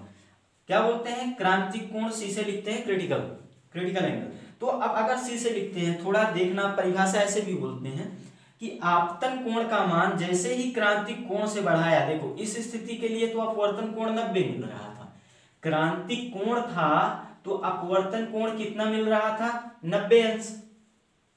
अब क्रांतिक कोण का मान जैसे ही थोड़ा सा बढ़ाएंगे, अपवर्तित प्रकाश किरण इसी माध्यम में लौट जाएगी और यही घटना होगी प्रकाश का पूर्ण आंतरिक परावर्तन।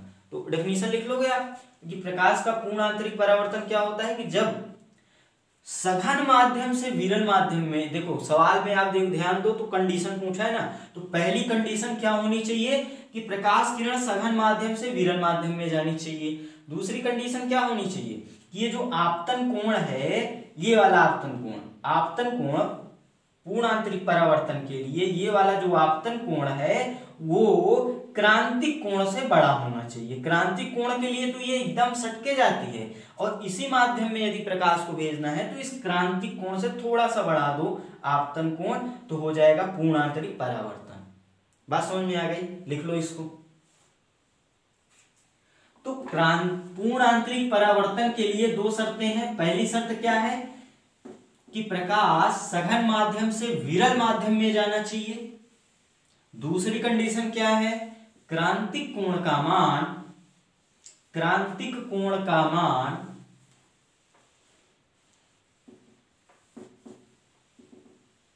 आपतन कोण का मान क्रांतिक कोण के मान से बड़ा होना चाहिए।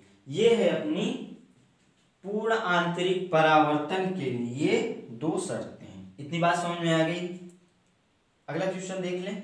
अच्छा, डेफिनेशन पूछा था कि पूर्ण आंतरिक परावर्तन। अगला क्वेश्चन देखो, आप अगला क्वेश्चन देखो क्या कह रहा है। पूर्ण आंतरिक परावर्तन से आप क्या समझते हैं? अगला क्वेश्चन क्या कह रहा है, प्रकाश के पूर्ण आंतरिक परावर्तन के लिए आवश्यक शर्तें लिखे। वही दो शर्त अभी मैंने बताया, प्रकाश सघन से विरल जाना चाहिए और आपतन कोण का मान क्रांतिक कोण से बड़ा होना चाहिए। अब अगला क्वेश्चन फिर दिख रहा है आपको, पूर्ण आंतरिक परावर्तन को उदाहरण से ही समझाइए और आवश्यक शर्तों का उदाहरण दीजिए। हो जाएगा, वही चीजें हैं, शर्तें बता दोगे आप। देखो कई बार पूछा है ना पूर्ण आंतरिक परावर्तन। अब अगला क्वेश्चन क्या है, अपवर्तनांक और क्रांतिक कोण में संबंध। सवाल क्या है, अपवर्तनांक और क्रांतिक कोण में संबंध। आ जाते हैं, इसका निगमन करते हैं। अभी आपको एक फॉर्मूला मिला था 2n1 = 1n2 या फिर 1n2 = 1/2n1। ये फॉर्मूला मिला था ना। आते हैं आगे, इनको थोड़ी सी डाल लो यार।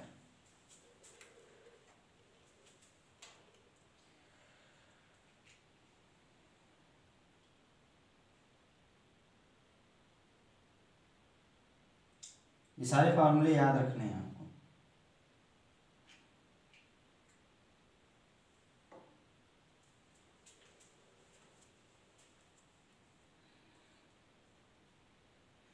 देखो हम पढ़ने क्या जा रहे हैं, अपवर्तन और क्रांतिक कोण में संबंध, एन और सी में संबंध। क्रांतिक कोण को हम सी बोल रहे हैं यहाँ पे, ठीक है। क्रांतिक कोण आपको मिला कब? क्रांतिक कोण आपको मिला पूर्ण आंतरिक परावर्तन में। क्रांतिक कोण कब मिला? पूर्ण आंतरिक परावर्तन में।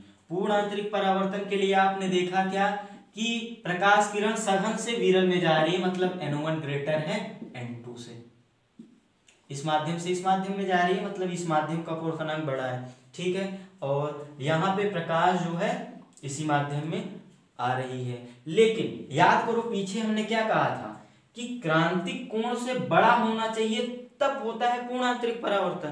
क्रांतिक कोण से बड़ा होना चाहिए, अपने को क्रांतिक कोण वाली स्थिति ही चाहिए। तो क्रांतिक कोण वाली स्थिति याद करो क्या थी, प्रकाश किरण एकदम स्पर्शीय हो जाता है पृथक्कारी पृष्ठ पे। ये पृथक्कारी पृष्ठ कौन सा पृष्ठ है? इन माध्यमों को अलग करने वाला, ठीक है। तो अब देखो यहाँ पे जैसे ही इस आपतन कोण का मान सी रखेंगे हम लोग, सी मतलब क्रांतिक कोण, वैसे ही इस अपवर्तन कोण का मान कितना हो जाएगा? 90 डिग्री। भाई एकदम स्पर्शी होगा तो क्या होगा? ये 90 डिग्री ही तो होगा। मतलब समझ में आ रही है आपको क्रांतिक कोण क्या है? क्रांतिक कोण कुछ भी नहीं भैया, एक सिंपल सा आपतन कोण है। क्रांतिक कोण क्या है? क्रांतिक कोण एक सिंपल सा आपतन कोण है जिसके लिए अपवर्तन कोण 90 अंश होता है। इतनी बात समझ में आई। अब हम लोग लगा देते हैं स्नेल नियम। ये लिख लेना जो मैं बोल रहा हूं। अब यहाँ पे आप लगाओ स्नेल नियम, sin i by sin r = 1n2 कर दें। बोलो तो अब यहाँ पे sin i क्या है अपना? i है आपतन कोण, और आपतन कोण इस स्थिति में क्या है? c divided by sin r। r क्या है? 90 डिग्री = 1n2। इतनी बात समझ में आ रही है। तो ये साइन सी साइन 90 1 होता है, तो यहां से 1 N2 कितना मिलेगा, साइन सी के इक्वल। बोलो, और आप याद करो इसका फॉर्मूला हमने N2/N1 लिखा था, ये हो जाएगा N2/N1। इतना तो समझ में आ रहा होगा आपको, ठीक है, इतना लिख लो, फिर आगे चलते हैं। ये डायग्राम हटा देते हैं हम लोग। यहाँ इस डायग्राम से आपको एक चीज ये याद रखनी है कि ये N1 ग्रेटर है N2 से। N1 क्या है, ग्रेटर है N2 से, तभी तो पूर्ण आंतरिक परावर्तन की कंडीशन मिलेगी और अपने को क्रांतिक कोण मिलेगा।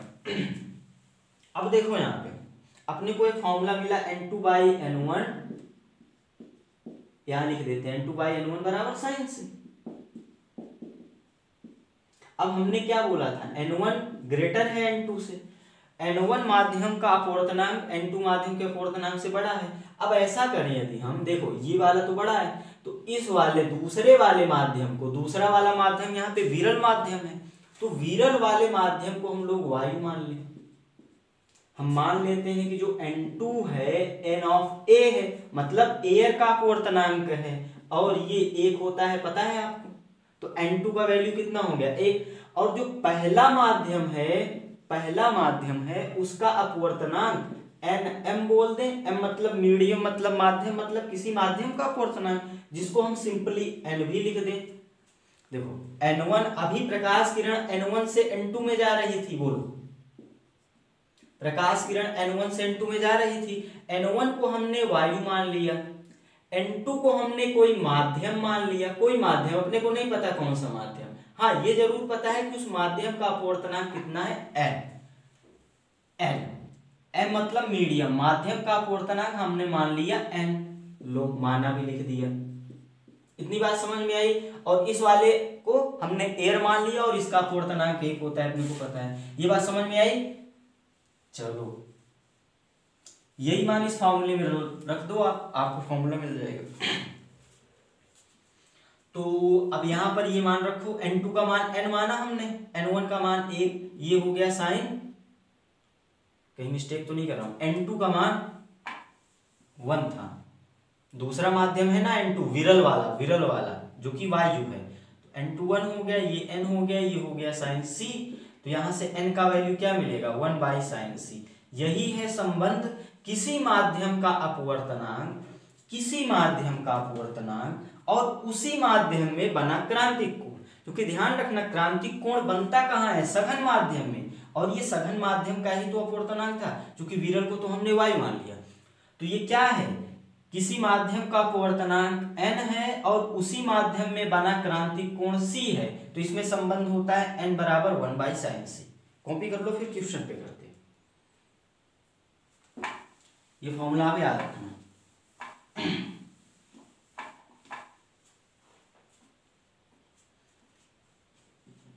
कॉपी करो।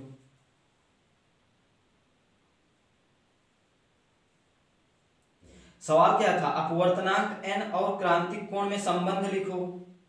किसी माध्यम का क्रांतिक कोण C है, तो वायु के सापेक्ष उस माध्यम का अपवर्तनांक, ये N क्या है, ये वायु के सापेक्ष ही तो है। इसी को एक लाइन ये भी लिख दो अगर कंफ्यूज हो रहे हो तो, वायु के सापेक्ष अपवर्तनांक माध्यम का।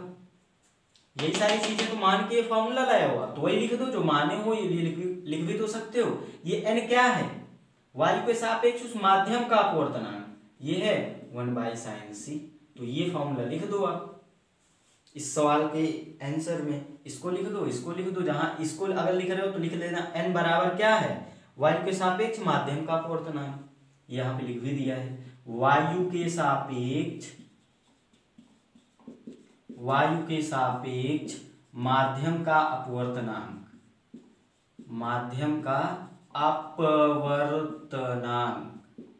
Refractive index. आगे बढ़े, अगला क्वेश्चन क्या रहा है, क्रांतिक कोण की परिभाषा लिखो। क्रांतिक कोण का मान किन किन बातों पर निर्भर करता है। या फिर एक सवाल और पूछा गया है कि अपवर्तन से संबंधित क्रांतिक कोण की परिभाषा लिखो। तो क्रांतिक कोण की परिभाषा के लिए हमने क्या बताया, क्रांतिक कोण भैया सिंपल सा आपतन कोण है, तो क्या लिखोगे, क्रांतिक कोण सघन माध्यम में बना वह आपतन कोण है जिसके लिए अपवर्तन कोण का मान 90 अंश होता है। क्या परिभाषा लिखोगे? क्रांतिक कोण सघन माध्यम में बना वह आपतन कोण है जिसके लिए अपवर्तन कोण का मान 90 अंश होता है। हो गई परिभाषा। आगे क्या पूछा था? किन किन बातों पर निर्भर करता है, तो नोट करके लिख लो आप। ये ताप पर निर्भर करता है, सघन विरल माध्यम की प्रकृति पर, माध्यम की प्रकृति मतलब अपवर्तनांक पर निर्भर कर रहा है, बस अब फॉर्मूला लिख दो। तो ये ताप पर निर्भर करता है। ताप पर क्यों निर्भर करता है? अभी आगे आप जब हम मरीचिका पढ़ेंगे, TIR का उदाहरण, टोटल ये पूर्ण आंतरिक परावर्तन जो उसका उदाहरण मरीचिका भी पढ़ेंगे, तो वहां पे आप एक सिंपल सा कॉन्सेप्ट हम आपको बताएंगे, तभी मरीचिका का कॉन्सेप्ट समझ में आएगा कि जब वायु गर्म हो जाती है तो उसका अपवर्तनांक घट जाता है। तो मतलब ताप से अपवर्तनांक संबंधित है। देखो थोड़ा सा सुन लो एक बार। अपने को साइन सी तो मिला यहां से, तो साइन सी किन बातों पर निर्भर करेगा? सिंपल एन पे। और एन किन बातों पर निर्भर करेगा? उस पे सी भी निर्भर करेगा। थोड़ा समझना आप, सी निर्भर करेगा एन पे, और एन जिन बातों पर निर्भर करेगा उस पर भी तो सी निर्भर करेगा। तो एन निर्भर करेगा ताप पर। अभी आगे मरीचिका के उदाहरण में हम देखेंगे ताप पे। ताप जैसे बढ़ेगा, वायु गर्म होगी तो उसका अपवर्तनांक घट जाएगा, तो ताप पर निर्भर करेगा। फिर माध्यम की प्रकृति पर, माध्यम की प्रकृति पर सिंपल एन, माध्यम की प्रकृति मतलब सघन है या विरल है। तो आप इसका आंसर जो सवाल है आपका उस पे क्या लिखोगे? जो साइन सी है मतलब क्रांतिक कोण है, क्रांतिक कोण जो सी है वो ताप पर निर्भर करता है, माध्यम की प्रकृति पर निर्भर करता है, माध्यम की प्रकृति पर निर्भर करता है, ताप पर, माध्यम की प्रकृति पर। और एक चीज और है उसको भी लिख लो, मैं बोल दे रहा हूं, जल्दी से लिख लो, सेंटेंस पूरा कर लो।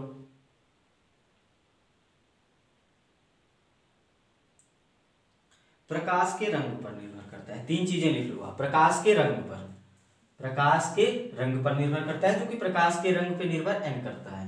बात समझ में आ गई? अगला क्वेश्चन लिखो। अगला क्वेश्चन क्या कह रहा है? किसी द्रव का वायु के सापेक्ष क्रांतिक कोण, द्रव का वायु के सापेक्ष क्रांतिक कोण ये दिया है आपको 43 डिग्री, 43 अंश। द्रव का अपवर्तनांक निकालना है आपको।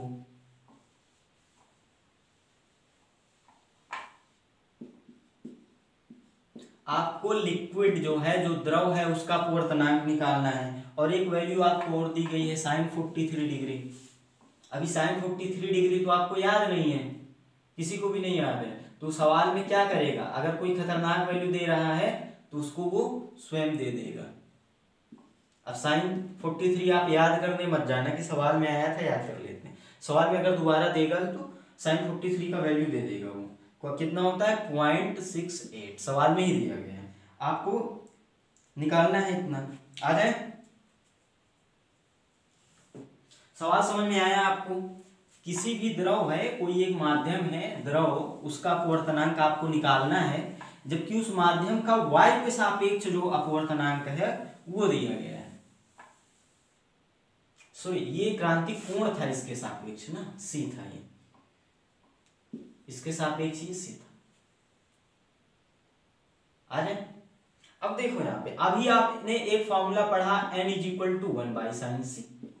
ये n क्या है? उस माध्यम का अपवर्तनांक जिस माध्यम का क्रांतिक कोण c है, और ये माध्यम का अपवर्तनांक किसके सापेक्ष है? वायु के सापेक्ष। ये जरूर याद रखना आप कि माध्यम का अपवर्तनांक किसके सापेक्ष है?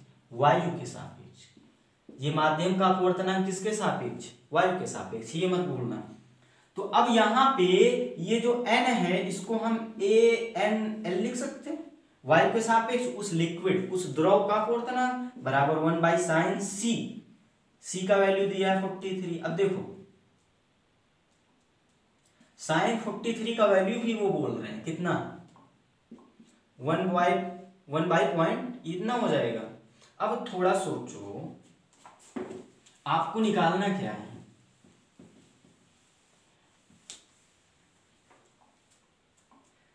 ANL निकालना है।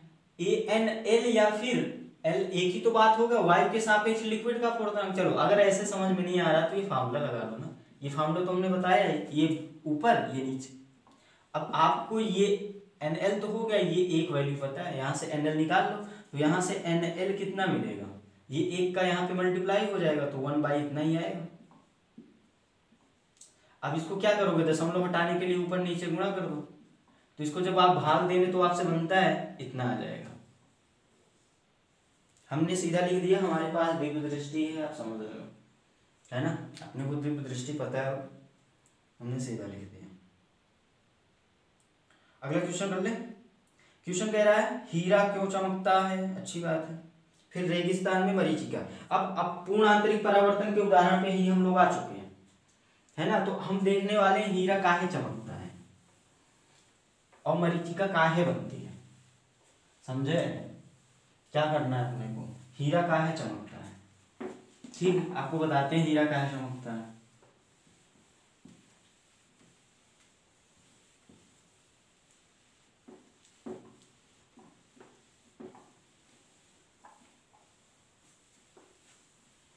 थोड़ा सोचो और बताना आप कि जिस कमरे में प्रकाश ज्यादा होगा उस कमरे में चमक ज्यादा होगी, है ना। अभी यहाँ पे सिर्फ एक बल्ब हम जला दें तो प्रकाश कम हो जाएगा, 2 4 8 10 12 जितना बल्ब बढ़ाते जाएंगे, बल्ब की संख्या बढ़ाते जाएंगे तो प्रकाश बढ़ता जाएगा। ऑफ कोर्स वो बल्ब जलता होना चाहिए। बात समझ में आ रही है। तो किसी भी कमरे में आप प्रकाश ज्यादा दिखेगा मतलब उसमें जो प्रकाश है वो ज्यादा होगा, सीधी सी बात है ना। प्रकाश ज्यादा मतलब प्रकाश किरणें ज्यादा होंगी, है ना, क्योंकि हम तो यहाँ पे प्रकाश को किरण के माध्यम से दर्शाएंगे। तो अब थोड़ा हमको ये बताओ, एक चीज आप याद कर लो कि कांच के लिए, बस याद करना आप समझ, ठीक है। अगर आपको लिखना भी होगा हीरा क्यों चमकता है तो ये याद भी कर लेना, ठीक है, याद भी कर लेना, नुकसान नहीं करेगा। थोड़ा समझाने में भी ये इसका उपयोग होता है और आपको याद हो जाएगा तो लिखोगे ना तो थोड़ा अच्छा लगेगा टीचर को भी, जो कॉपी चेक करेंगे। तो अब देखो यहाँ पे जो कांच का क्रांतिक कोण होता है, ये क्रांतिक कोण मैं लिख रहा हूं, सी ऑफ कांच, सी मतलब क्रांतिक कोण, और ये सी ऑफ हीरा है। हीरा का जो क्रांतिक कोण है ये होता है 24 डिग्री। अब थोड़ा हमको बताना और थोड़ा समझने की कोशिश करना, यहीं से पूरा कॉन्सेप्ट समझ में आएगा। एक चीज तो आपको मैंने ये बताया कि भैया यदि प्रकाश ज्यादा होगा अंदर तो कमरा ज्यादा चमकदार होगा।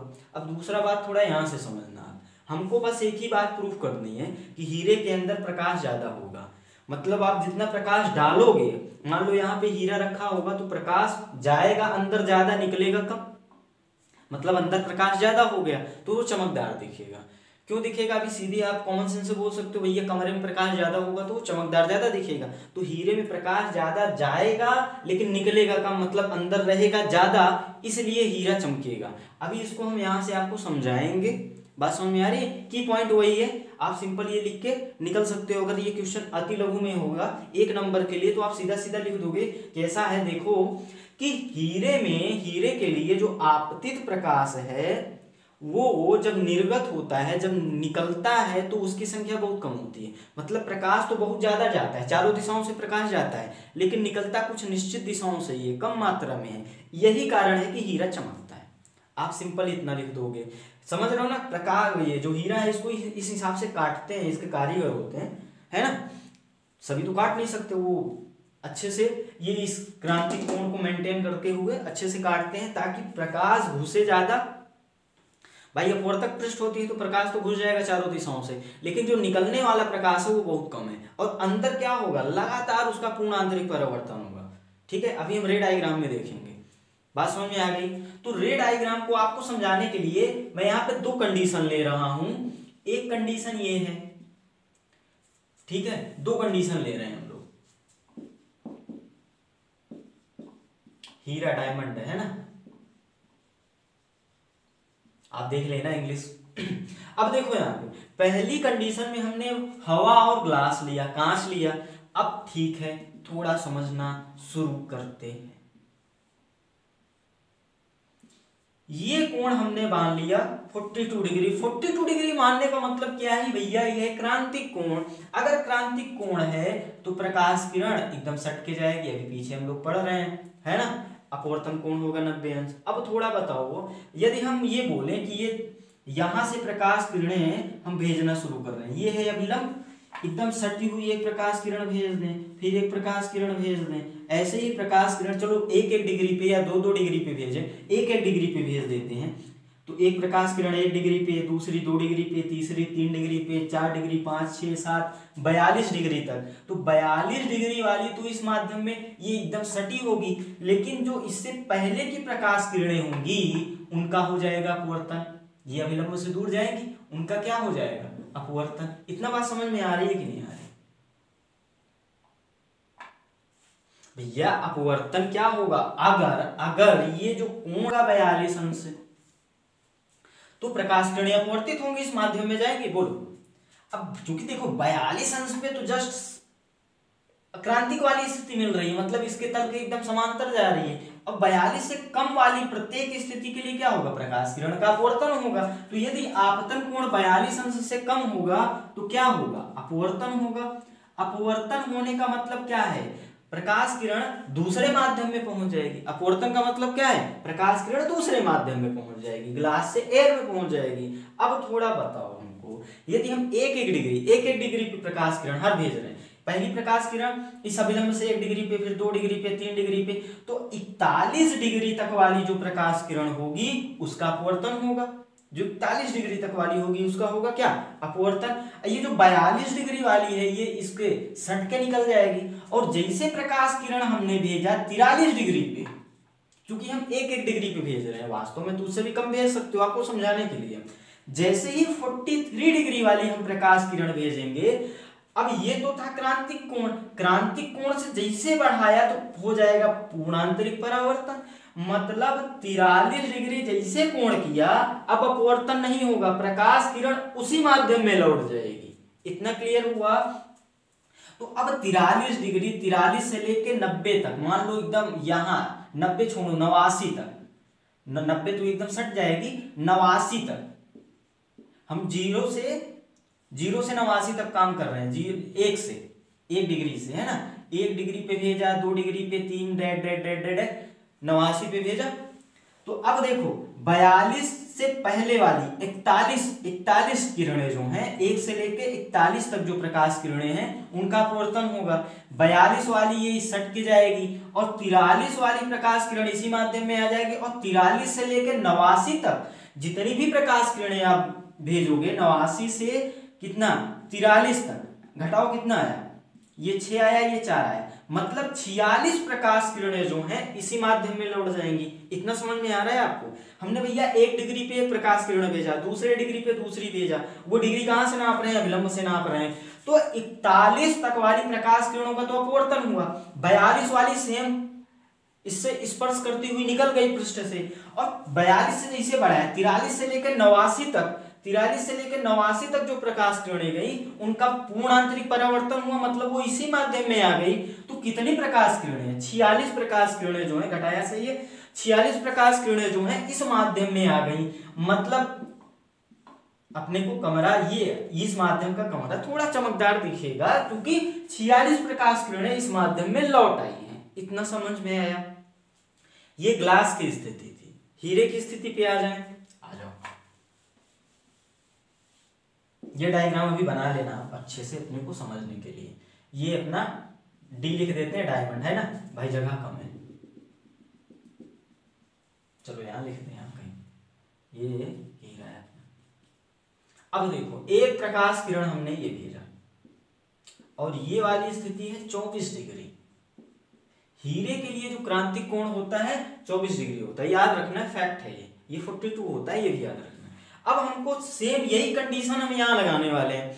1 डिग्री पे हम लोग भेजने वाले हैं, 0 ये है, ये 90 है, तो 1 पे भेजा, 1 से लेके 89 तक डिग्री पर 1 भेजेंगे, मतलब 89 प्रकाश किरणें हम लोग आपतित करवाने वाले हैं।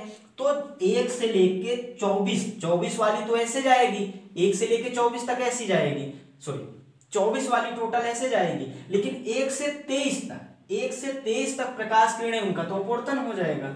1 से 23 तक का अपवर्तन होगा, मतलब 23 किरणों का अपवर्तन होगा, मतलब दूसरे माध्यम में चले जाएंगी। यहाँ पे कितनी जा रही थी? यहाँ पे 41 प्रकाश किरणें दूसरी माध्यम में जा रही थी, यहाँ पे 43 प्रकाश किरणें दूसरी माध्यम में जा रही हैं। ये जो 24वीं प्रकाश किरण है वो इस माध्यम के पृथक्कारी पृष्ठ पे आ गई।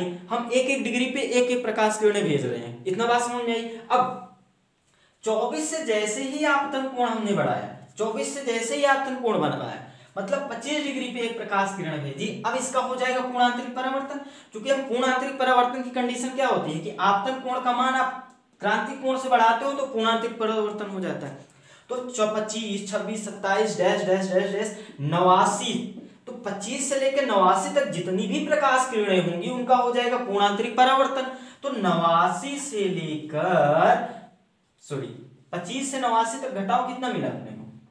ये मिला 4 और ये मिला 6, मतलब 64 प्रकाश किरणें इसी माध्यम में आएंगी। कितनी?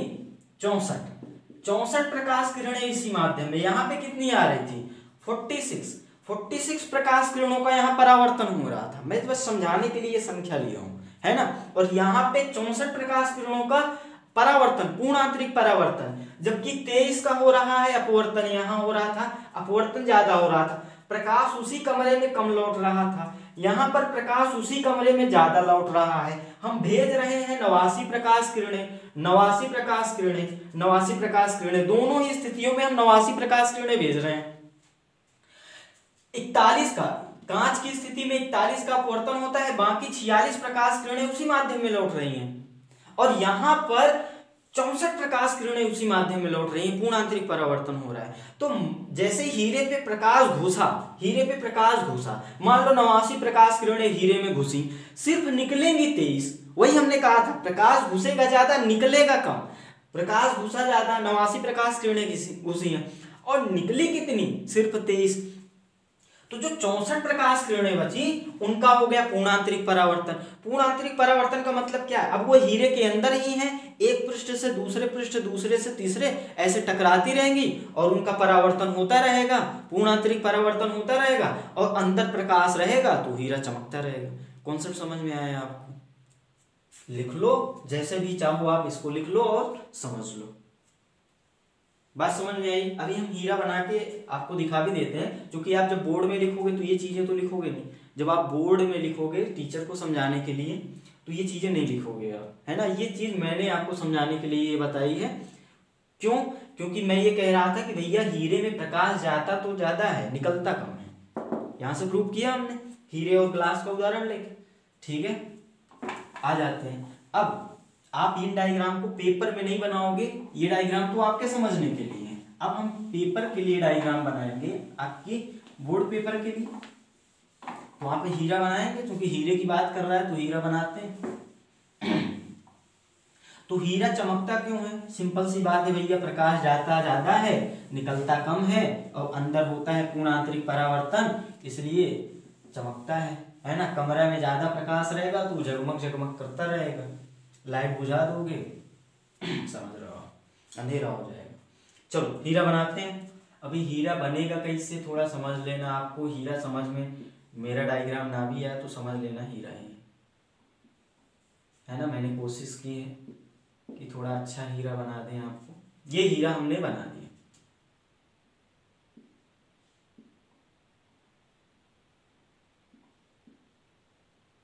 इतनी बात समझ में आई क्या? ये हीरा है, ठीक है। अब इसके अंदर हमको 2-4 किरण आरेख से ये दिखाना है कि भैया देखो प्रकाश किरणें ज्यादा जा रही हैं, निकल कम रही हैं, और अंदर हो रहा है पूर्णांतरिक परावर्तन। इतनी बात समझ में आई आपको? तो ये तो हीरा हो गया। चलो अभी इसके कुछ पृष्ठ हटा दें चाहो तो आप। ये अंदर वाली संरचना, पहले ये हीरा बना लो।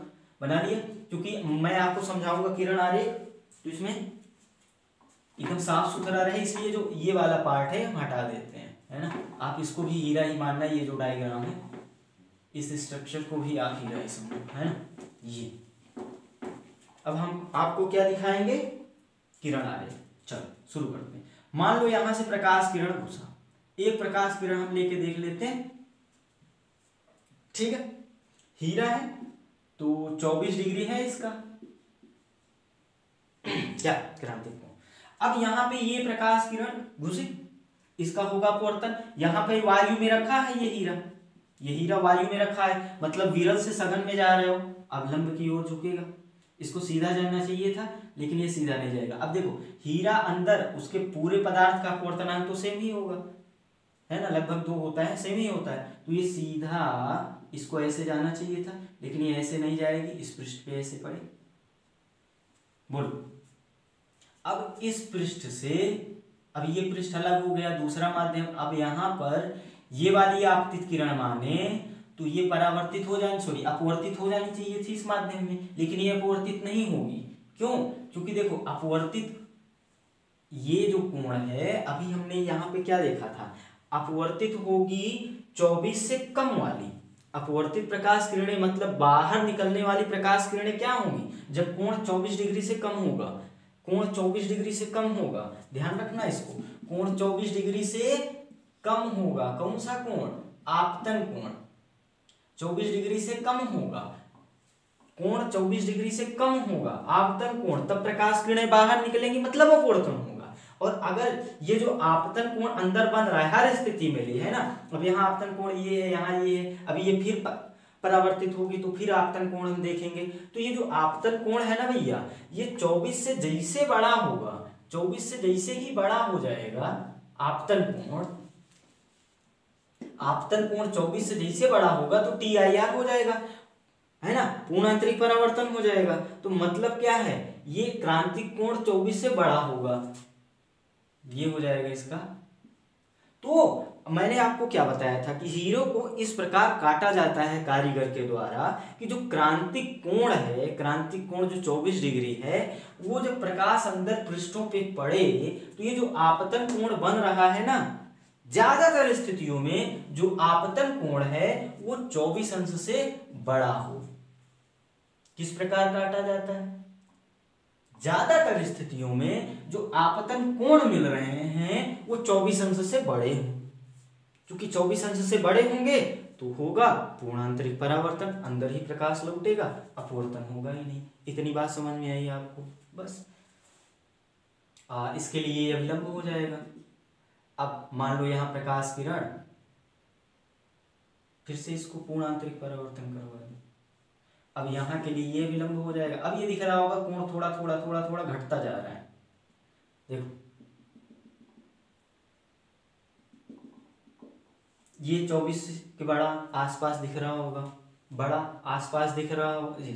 यहाँ पे तो अपवर्तन हो ही गया, अपवर्तन हो गया इस माध्यम के लिए। अब प्रकाश अंदर चलेगी इस वाली प्रकाश किरण के लिए, देखो इस प्रकार इस वाली प्रकाश किरण के लिए अगर कोण 24 से बड़ा होगा, 24 से बड़ा होगा तो क्या होगा, TIR होगा। अगर 24 के बराबर भी होगा तो उसी पृष्ठ से चली जाएगी। अगर ये 24 के बराबर भी होता तो ऐसे चली जाती। मतलब ये वाला कोण क्या हो, 24 हो या 24 से बड़ा हो।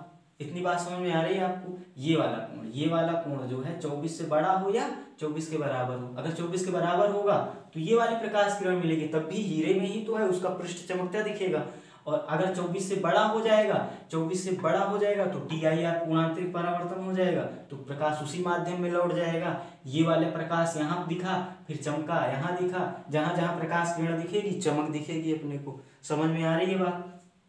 अब इस वाले कोण की बात करें, ये वाला कोण भी यदि 24 से बड़ा या बराबर होगा तो ये लौटेगी। अगर बराबर होगा तो इस पृष्ठ से ऐसे जाएगी, फिर भी तो हीरे पर ही प्रकाश दिखेगा। और अगर बड़ा हो जाएगा तो ऐसे पूर्णांतरिक परावर्तन हो जाएगा।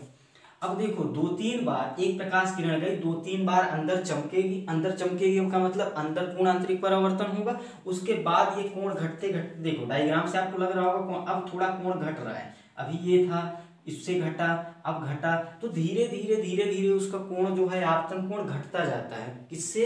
क्रांतिक कोण 24 डिग्री से। तो अब कोण जैसे जैसे घटता है, 24 से घटा था तभी तो अपवर्तन हुआ था। अपवर्तन का मतलब प्रकाश बाहर निकला था दूसरे माध्यम में, दूसरे माध्यम में मतलब वायु में। तो ये वाली प्रकाश किरण जो है वायु में निकल जाएगी। तो देखो एक प्रकाश किरण गई, खूब देर तक घूमी अंदर और फिर बाहर निकली। तो ऐसे ही बहुत सारी प्रकाश किरणें जाएंगी और खूब देर तक अंदर घूमेंगी और एक आध दो बाहर निकलेंगी। बात समझ में आ रही है? अंदर उनका पूर्ण आंतरिक परावर्तन होगा, तो यही घटना कहलाएगी हीरे का चमकना। बात समझ में आ गई आपको? ये डायग्राम आप बना लो। अब आपको अच्छे से समझ में आया होगा हीरा क्यों चमकता है। इसमें मैं सेंटेंस बोल देता हूं, आप चाहो तो लिख लो। वही चीजें मैं बोलूंगा जो अभी मैंने समझाया है। आप नोट्स बनाए होंगे, आप है ना, NCERT में भी सारी चीजें लिखी हैं। कह रहा है कि हीरे, मैं बोल रहा हूं आप लिखते चले जाओ पॉज मारते मारते। कह रहा है हीरे से वायु में आने वाली किरण के लिए क्रांतिक कोण का मान 24 अंश होता है। अतः जब बाहर का प्रकाश किसी कटे हुए हीरे में प्रवेश करता है तो वह उसके भीतर विभिन्न तलों पर बार बार पूर्ण परावर्तित होता रहता है। पूर्णांतिक परावर्तन की बात कर रहा है, पूर्ण परावर्तित होता रहता है। जब किसी तल पर आपतन कोण 24 अंश से कम होता है, 24 अंश से कम होगा तभी तो अपवर्तन होगा, तभी तो प्रकाश दूसरे माध्यम में जाएगा, तो ये 24 से कम होगा। तो कह रहा है जब किसी तल पर आपतन कोण का मान 24 अंश से कम हो जाता है तब ही प्रकाश हीरे से बाहर आता है। इस प्रकार हीरे में सभी दिशाओं में प्रवेश करने वाला प्रकाश कुछ ही दिशाओं में हीरे से बाहर निकलता है। अतः इन दिशाओं से देखने पर हीरा अत्यंत चमकदार दिखाई पड़ता है। समझ में आ गया? ठीक। अगला क्वेश्चन क्या कह रहा है, पढ़ लो। मरीचिका के बारे में पूछ रहा है। तो मरीचिका की बात करें या फिर हीरे का चमकना, इन दोनों की बात करें, ये दोनों किसके उदाहरण हैं? पूर्ण आंतरिक परावर्तन के। सवाल ऐसे भी पूछ सकता है कि हीरे का चमकना किसका उदाहरण है? 4 विकल्प देगा, परावर्तन का, अपवर्तन का, पूर्ण आंतरिक परावर्तन का, और इनमें से कोई नहीं। तो आंसर आपका क्या होगा? पूर्ण आंतरिक परावर्तन। इसी प्रकार मरीचिका के लिए भी सवाल पूछ सकता है, ये किसका उदाहरण है? तो ये भी किसका उदाहरण है? पूर्ण आंतरिक परावर्तन का। तो सवाल आपने लिख लिया। सवाल क्या कह रहा है? सवाल कह रहा है रेगिस्तान में होने वाली मरीचिका घटना को समझाइए। ठीक है, आपने ये ध्यान दिया होगा जब आप बाइक चलाते हो गर्मियों के दिनों में, जब आप गाड़ी चलाते हो या बस से ही मान लो आप ट्रेवल कर रहे हो, गर्मियों के दिनों की बात कर रहा हूं मैं। जब गर्मियों में आप यात्रा करते हो तो आप देखते हो कि आपकी गाड़ी से कुछ दूर आगे ऐसा लगता है रोड पर कि कुछ पानी भरा है। दिखता होगा, आपने देखा होगा, रोड पर पानी भरा है, ऐसा दिखता है आपको। और जब आप वहां पास पहुंचते हो तो आपको वो पानी नहीं दिखता।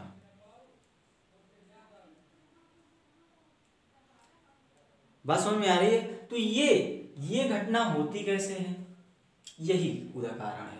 ठीक है, तो अब यहाँ पर अगर हम बात करें, रेगिस्तान में मरीचिका बन रहा है। मरीचिका कहाँ बन रहा है? रेगिस्तान में।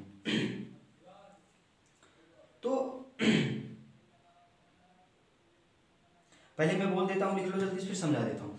गर्मी के दिनों में दोपहर के समय रेगिस्तान में यात्रियों को प्रायः दूर स्थित वृक्षों के उल्टे प्रतिबिंब दिखाई देते हैं। रेगिस्तान में गर्मी बहुत ज्यादा होती है, दूर से कोई वृक्ष खड़ा है,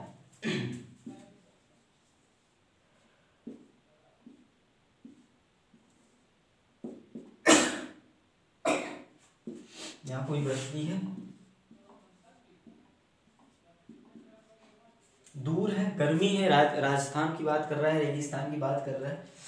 तो यहाँ पे ये जो वृक्ष है ना, ये उल्टा लटका हुआ दिखाई देगा, है ना, इसी को हम बोलते हैं मरीचिका। तो प्रायः दूर वृक्षों के उल्टे प्रतिबिंब दिखाई देते हैं, जिससे आसपास पानी का होने का भ्रम हो जाता है। इस घटना को मरीचिका कहते हैं। आसपास पानी, ऐसा लगता है तालाब उलाब है, पानी वानी है। इस कारण प्रकाश का पूर्ण परावर्तन होता है। जब बहुत गर्मी पड़ती है, रेगिस्तान में रेत बहुत गर्म हो जाती है, संपर्क में आने वाली वायु की परत गर्म हो जाती है। ठीक है, यही सी चीजें आपको लिख देना है। मैं आपको अब समझा देता हूं इसका रे डायग्राम बना के कि वास्तव में घट क्या रहा है, मरीचिका बन कैसे रही है, अपने आंखों को भ्रम कैसे हो रहा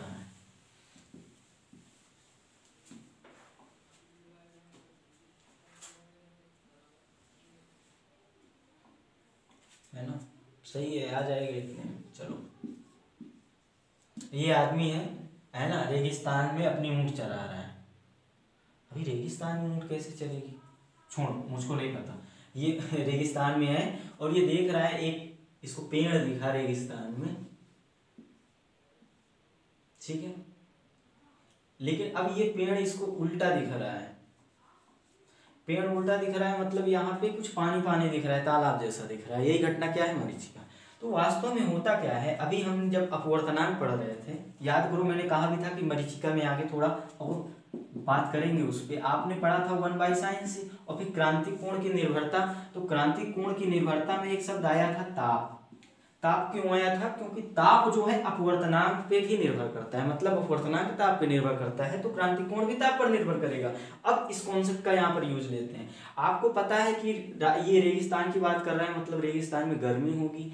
गर्मी होने का मतलब आप ये तो जानते हो ना कि जो अपना वायुमंडल है उस पे वायु है, ठीक है, बहुत सारी गैसें हैं। तो अब यहाँ पे अब क्योंकि बहुत ज्यादा गर्मी है, तो गर्मी है मतलब गर्मी होने का मतलब समझो, पहले गर्मी होने का मतलब ताप ज्यादा है, और ताप जब होता है तो आप सिंपल वो पढ़े ना सॉलिड लिक्विड गैस, तो जो गैस के लिक्विड दूर दूर होते हैं, द्रव के थोड़ा पास पास होते हैं, समझ रहे हो आप, सघनता बढ़ रही है ना, जैसे ताप बढ़ रहा है सघनता घट रही है, ठीक है। तो जैसे सघनता ताप बढ़ रहा है, ताप बढ़ रहा है, सघनता घट रही है, सघनता घटने का मतलब क्या है, ये विरल माध्यम हो जाएगा। और इसकी तुलना में, चूंकि मैंने जब आपको विरल माध्यम और सघन माध्यम पढ़ाया था, तो मैंने आपको कहा था कि तुलनात्मक रूप से देखा जाता है। तो अगर यहाँ का अपवर्तनांक हमने n1 मान लिया, चलो विरल और सघन हटा देते हैं, सिर्फ n1 n2 मानते हैं, इसका अपवर्तनांक n1 मान लिया, इसका n2 मान लिया, इसका n3 मान लिया, इसी प्रकार कई सारे माध्यम अपने आप डिवाइड हो जाएंगे, उनके अपवर्तनांक में थोड़ा थोड़ा अंतर हो जाएगा, और ये जो अपवर्तनांक है ऊपर की ओर क्रमशः घटता जाएगा, क्योंकि ताप यहाँ पहुंच जाता है। तो अब इतना समझ में आया आपको, चाहो तो ये चीज लिख भी लो यहाँ से कि n1 ग्रेटर है, n2 ग्रेटर है n3 से। ये सीधा सा सिर्फ यही बता रहा है कि भैया ये गर्मी के कारण ये जो नीचे वाले माध्यम है, माध्यम मैंने अपने से डिवाइड कर दिया है ना। आप देखोगे वायुमंडल में जहाँ पे मान लो गर्मी बहुत ज्यादा है, तो वहाँ ऐसा तो है नहीं कि आपको वायुमंडल में आपके आसपास लेयर दिख जाएगी, कोई सघन है कोई कम सघन है, ऐसा दिखेगा नहीं, लेकिन तुलनात्मक रूप से थोड़ा कम हो जाता है, थोड़ा कम हो जाता है, उसी थोड़े में ये कांड कर देता है। तो आ जाते हैं इधर, इतना समझ में आया आपको, आ जाते हैं। अब ये n1 n2 n3 यहाँ से थोड़ा हटाते हैं, क्योंकि अपने को किरण आरेख बनाना पड़ेगा। आए यहाँ n1 n2 n3 बता देते हैं ना। अब देखो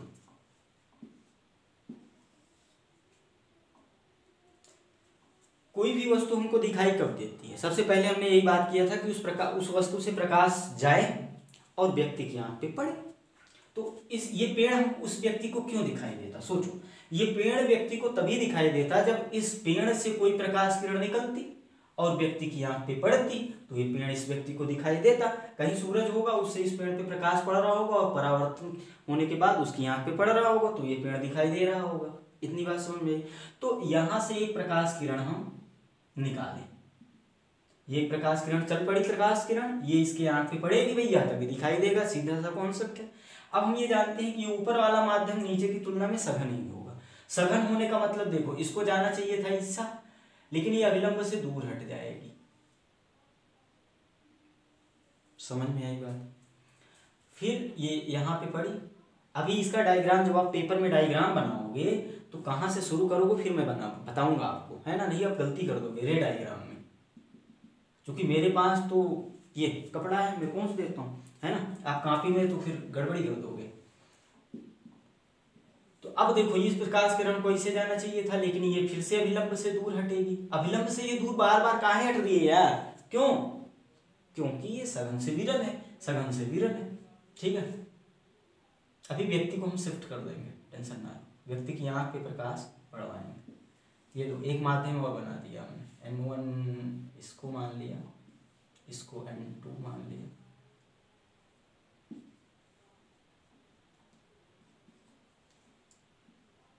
अब इस माध्यम से फिर प्रकाश होगा अपवर्तित।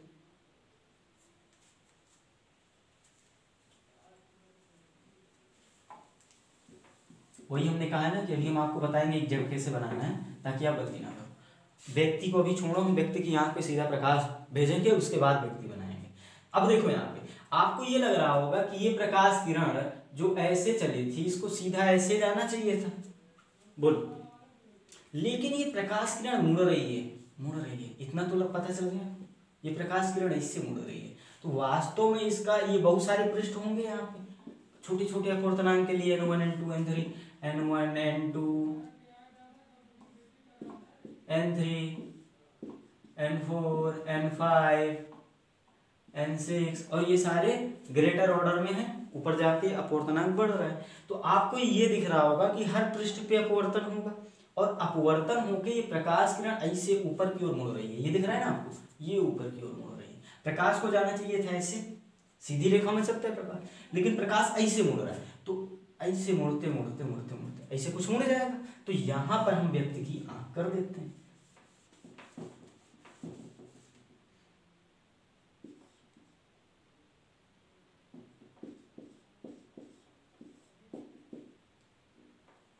इतनी बात समझ में आ रही है आपको?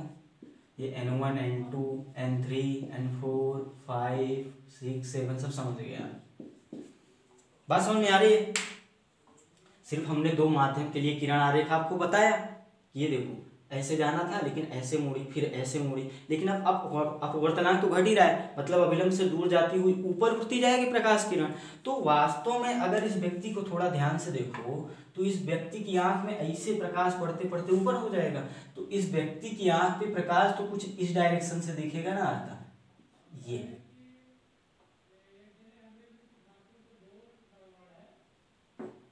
इस व्यक्ति के आंख पे ऐसे पड़ेगा, तो इसको दिखेगा क्या? क्योंकि ये तो जानता है कि यार प्रकाश तो सीधी रेखा में चलता है, इसको भी पता है। तो इसको जब पता है प्रकाश सीधी रेखा में चलता है, तो इसको प्रकाश कहीं यहां से आता हुआ दिखेगा। अब समझ गए हो गया,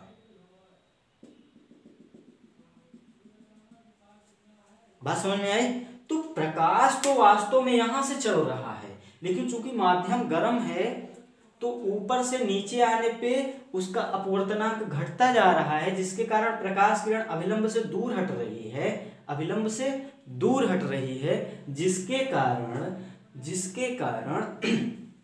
ये प्रकाश किरण व्यक्ति की आंख पे कुछ ऐसे पड़ेगी, ऐसे मुड़ते हुए पड़ेगी।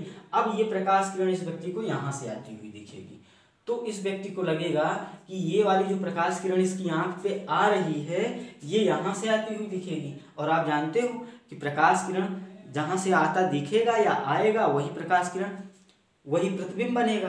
तो यहाँ पे चूंकि इस बिंदु से आता हुआ प्रकाश दिख रहा है, इस व्यक्ति को फैलता हुआ दिख रहा है इस बिंदु से, तो इसको ये आभासी जैसा दिखेगा। आभासी वस्तु की ये परिभाषा भी पढ़ी थी आपने। तो ये है, इस पेड़ की यहाँ पे बनेगी छाया, प्रतिबिंब आभासी बनेगा, लेकिन उसको दूर से पानी जैसा दिखेगा।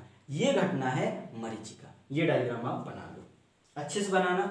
तो सबसे पहले आपको क्या करना है, पेड़ बनाना है, कई सारे छोटे छोटे माध्यम, फिर ये प्रकाश किरण ऐसे कर दो, इसको भी कर दो, थोड़ा सा घुमा दो, उसके बाद व्यक्ति बनाओ और यहाँ से करो। पहले व्यक्ति बना दोगे तो उसको हटाना पड़ेगा, बात समझ में आई? पहले ये वृक्ष बनाओ, उसकी छाया बनाओ, फिर प्रकाश ऐसे मोड़ो और फिर उसको सीधी रेखा से इसमें मिलाओ, तब व्यक्ति बनाओ। क्लियर?